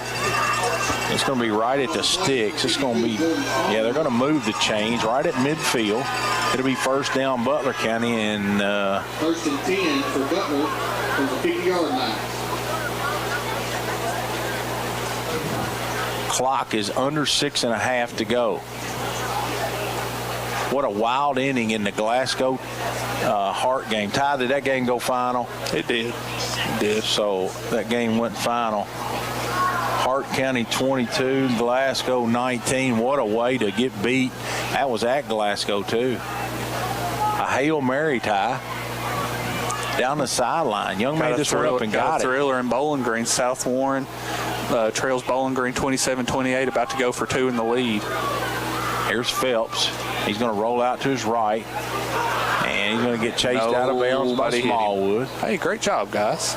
No late hit. Yes, he's going to get right across midfield, give him a yard. 2-yard gain, chase out of bounds. Excellent coverage right there. Phelps with nowhere to go with that ball. Excellent pursuit there by it's Marcus Crowdis and Trevez Taylor.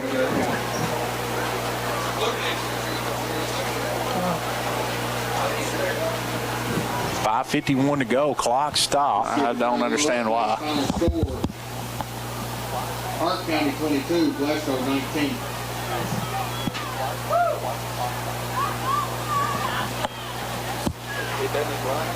Did they not change that rule in high school? Now, John, I just got clarification. They didn't change the rule where the clock runs. It still stops in high school when somebody runs out of bounds. There's a pass to Peralta, and Aiden Smith delivers quite a blow right at the 34-yard line. That pass will be enough for a first down, Butler County. As their drive continues, they've had a good drive down to the 34, 5:44 and counting. As there's some tired Indians, and a few Indians got nicked up tonight too.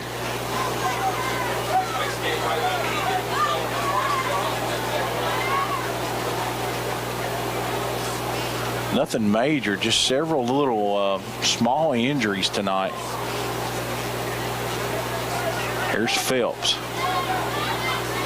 Straight back to throw. He's looking for Beasley. And we got a flag, and he's going to throw it to Peralta over the middle. Peralta's got room. He's at the 35. And finally, we got a flag in the backfield, though. Probably going to be holding. Yep. Holding Butler County. So this titanic struggle will continue. But there is a flag on the play holding against Butler County. Ty Bennett and Scott Bennett, they'll have all the numbers for you after the ball game, and there's going to be a lot of penalty flags tonight. Oh, is there? A lot.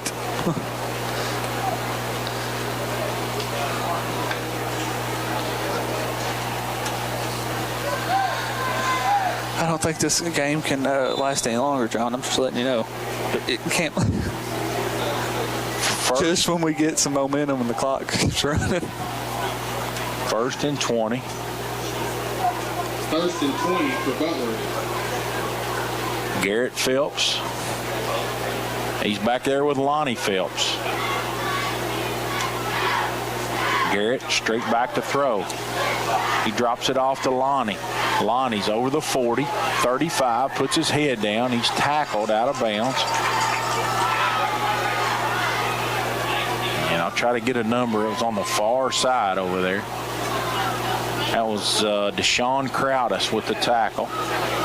Just short of the sticks.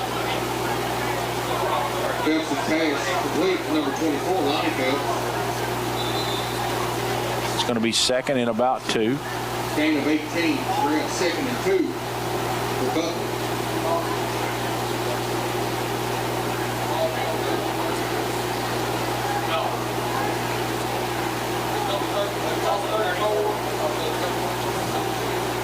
Phelps in the gun. That's Garrett Phelps. Clock's under 4 minutes. 2nd and 2. He's going to pull it out of the belly of Lonnie and go around the left end. He's going to get the first down as the clock's going to stop. Move the chains. And we want to thank all our sponsors tonight. Is the first down sponsor. That's Columbia Pharmacy. They're more than just a pharmacy. They're family. Check out their Flavor X machine. And our timeout sponsor tonight, Napa Auto Parts, Kane Auto Supply. They're your source for quality automotive parts for your car or truck. Scoreboard sponsor, 33-7 right now. Landon Edwards, Adair County PVA. Him and his staff love helping taxpayers of Adair County. Consider an honor to serve this community. 1st and 10. The ball's on the 25-yard line. Phelps rolls out to his right. He's going to try to get out of bounds. He throws it down the field. I think it's complete. I'm blocked here by the tent. That is a complete pass. The number 24, Phelps. Delonnie Phelps coming out of the backfield. Gain of 7, gain of 9, actually. It'll be 2nd down and 1 as Butler County trying to punch one in here as we're going to approach 3 minutes. This game's had it all, Ty, but more importantly, Adair County's, I think they've got a safe enough lead. They're going to advance, but it's been sloppy. Yeah, and really has. And when I said in the pregame we need to be shoring things up and being crisp these last 3 games because of our opponents we're going to be big favorites in all 3 games, and we just came out and threw in a stinker. Here's Phelps, throws to Lonnie Phelps, and he's going to get about 3 yards, swinging it out of the backfield. Ryder Rogers in, Timmy Strevel in on the tackle as well.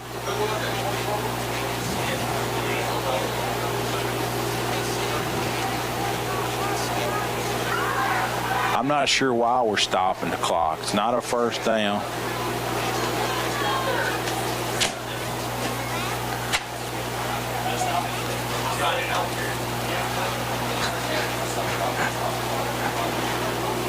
First and 10, the ball's on the 14-yard line.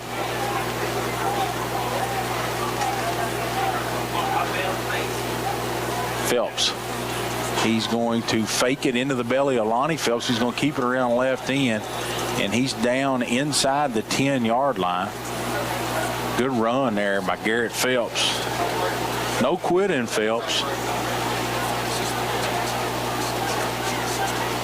You got to say that for Butler County. No quit in them. They keep battling. Phelps on the carry, tackle by number 0. He got out of bounds, so the clock will stop. Solomon Stonebreaker in on the stop. Ball's on the 3-yard line.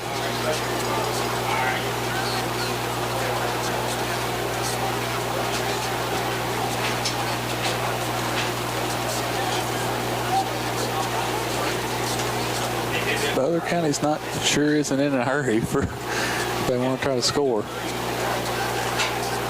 It's going to be under 1:15 when they snap it.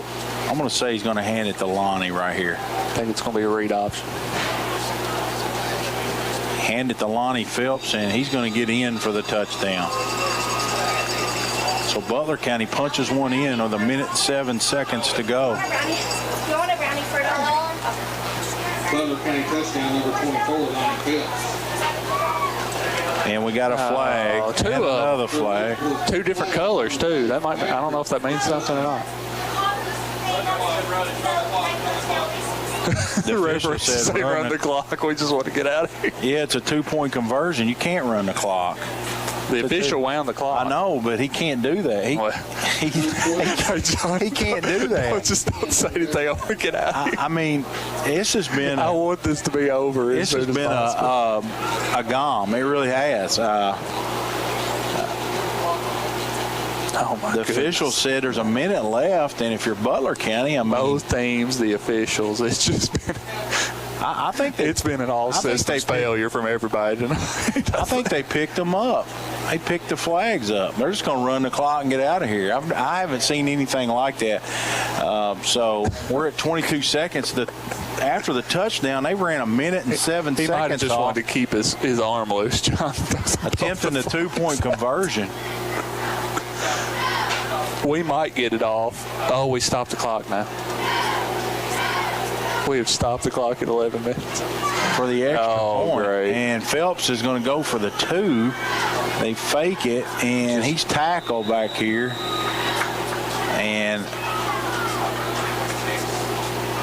are we going to run the 3.6 off? Still, or are we going to? We got to get to our sideline. Just get to our sideline. And they're going to. We're going to take a 30-second break. They're going to run it off now. That's going to be the ball game. They ran a 3.6 seconds off. after the 2-point conversion. Do we even want to do stats? Yes, we need to do stats. Adair County wins at 33-13. We'll be back on the Indian Radio Network. This is Nick Fudge with United Citizens Bank. Whether it's your first loan or you've been banking for years, we are ready to be your bank. At UCB, we like to keep banking simple. We probably aren't the best at flashy ad campaigns or sales pitches.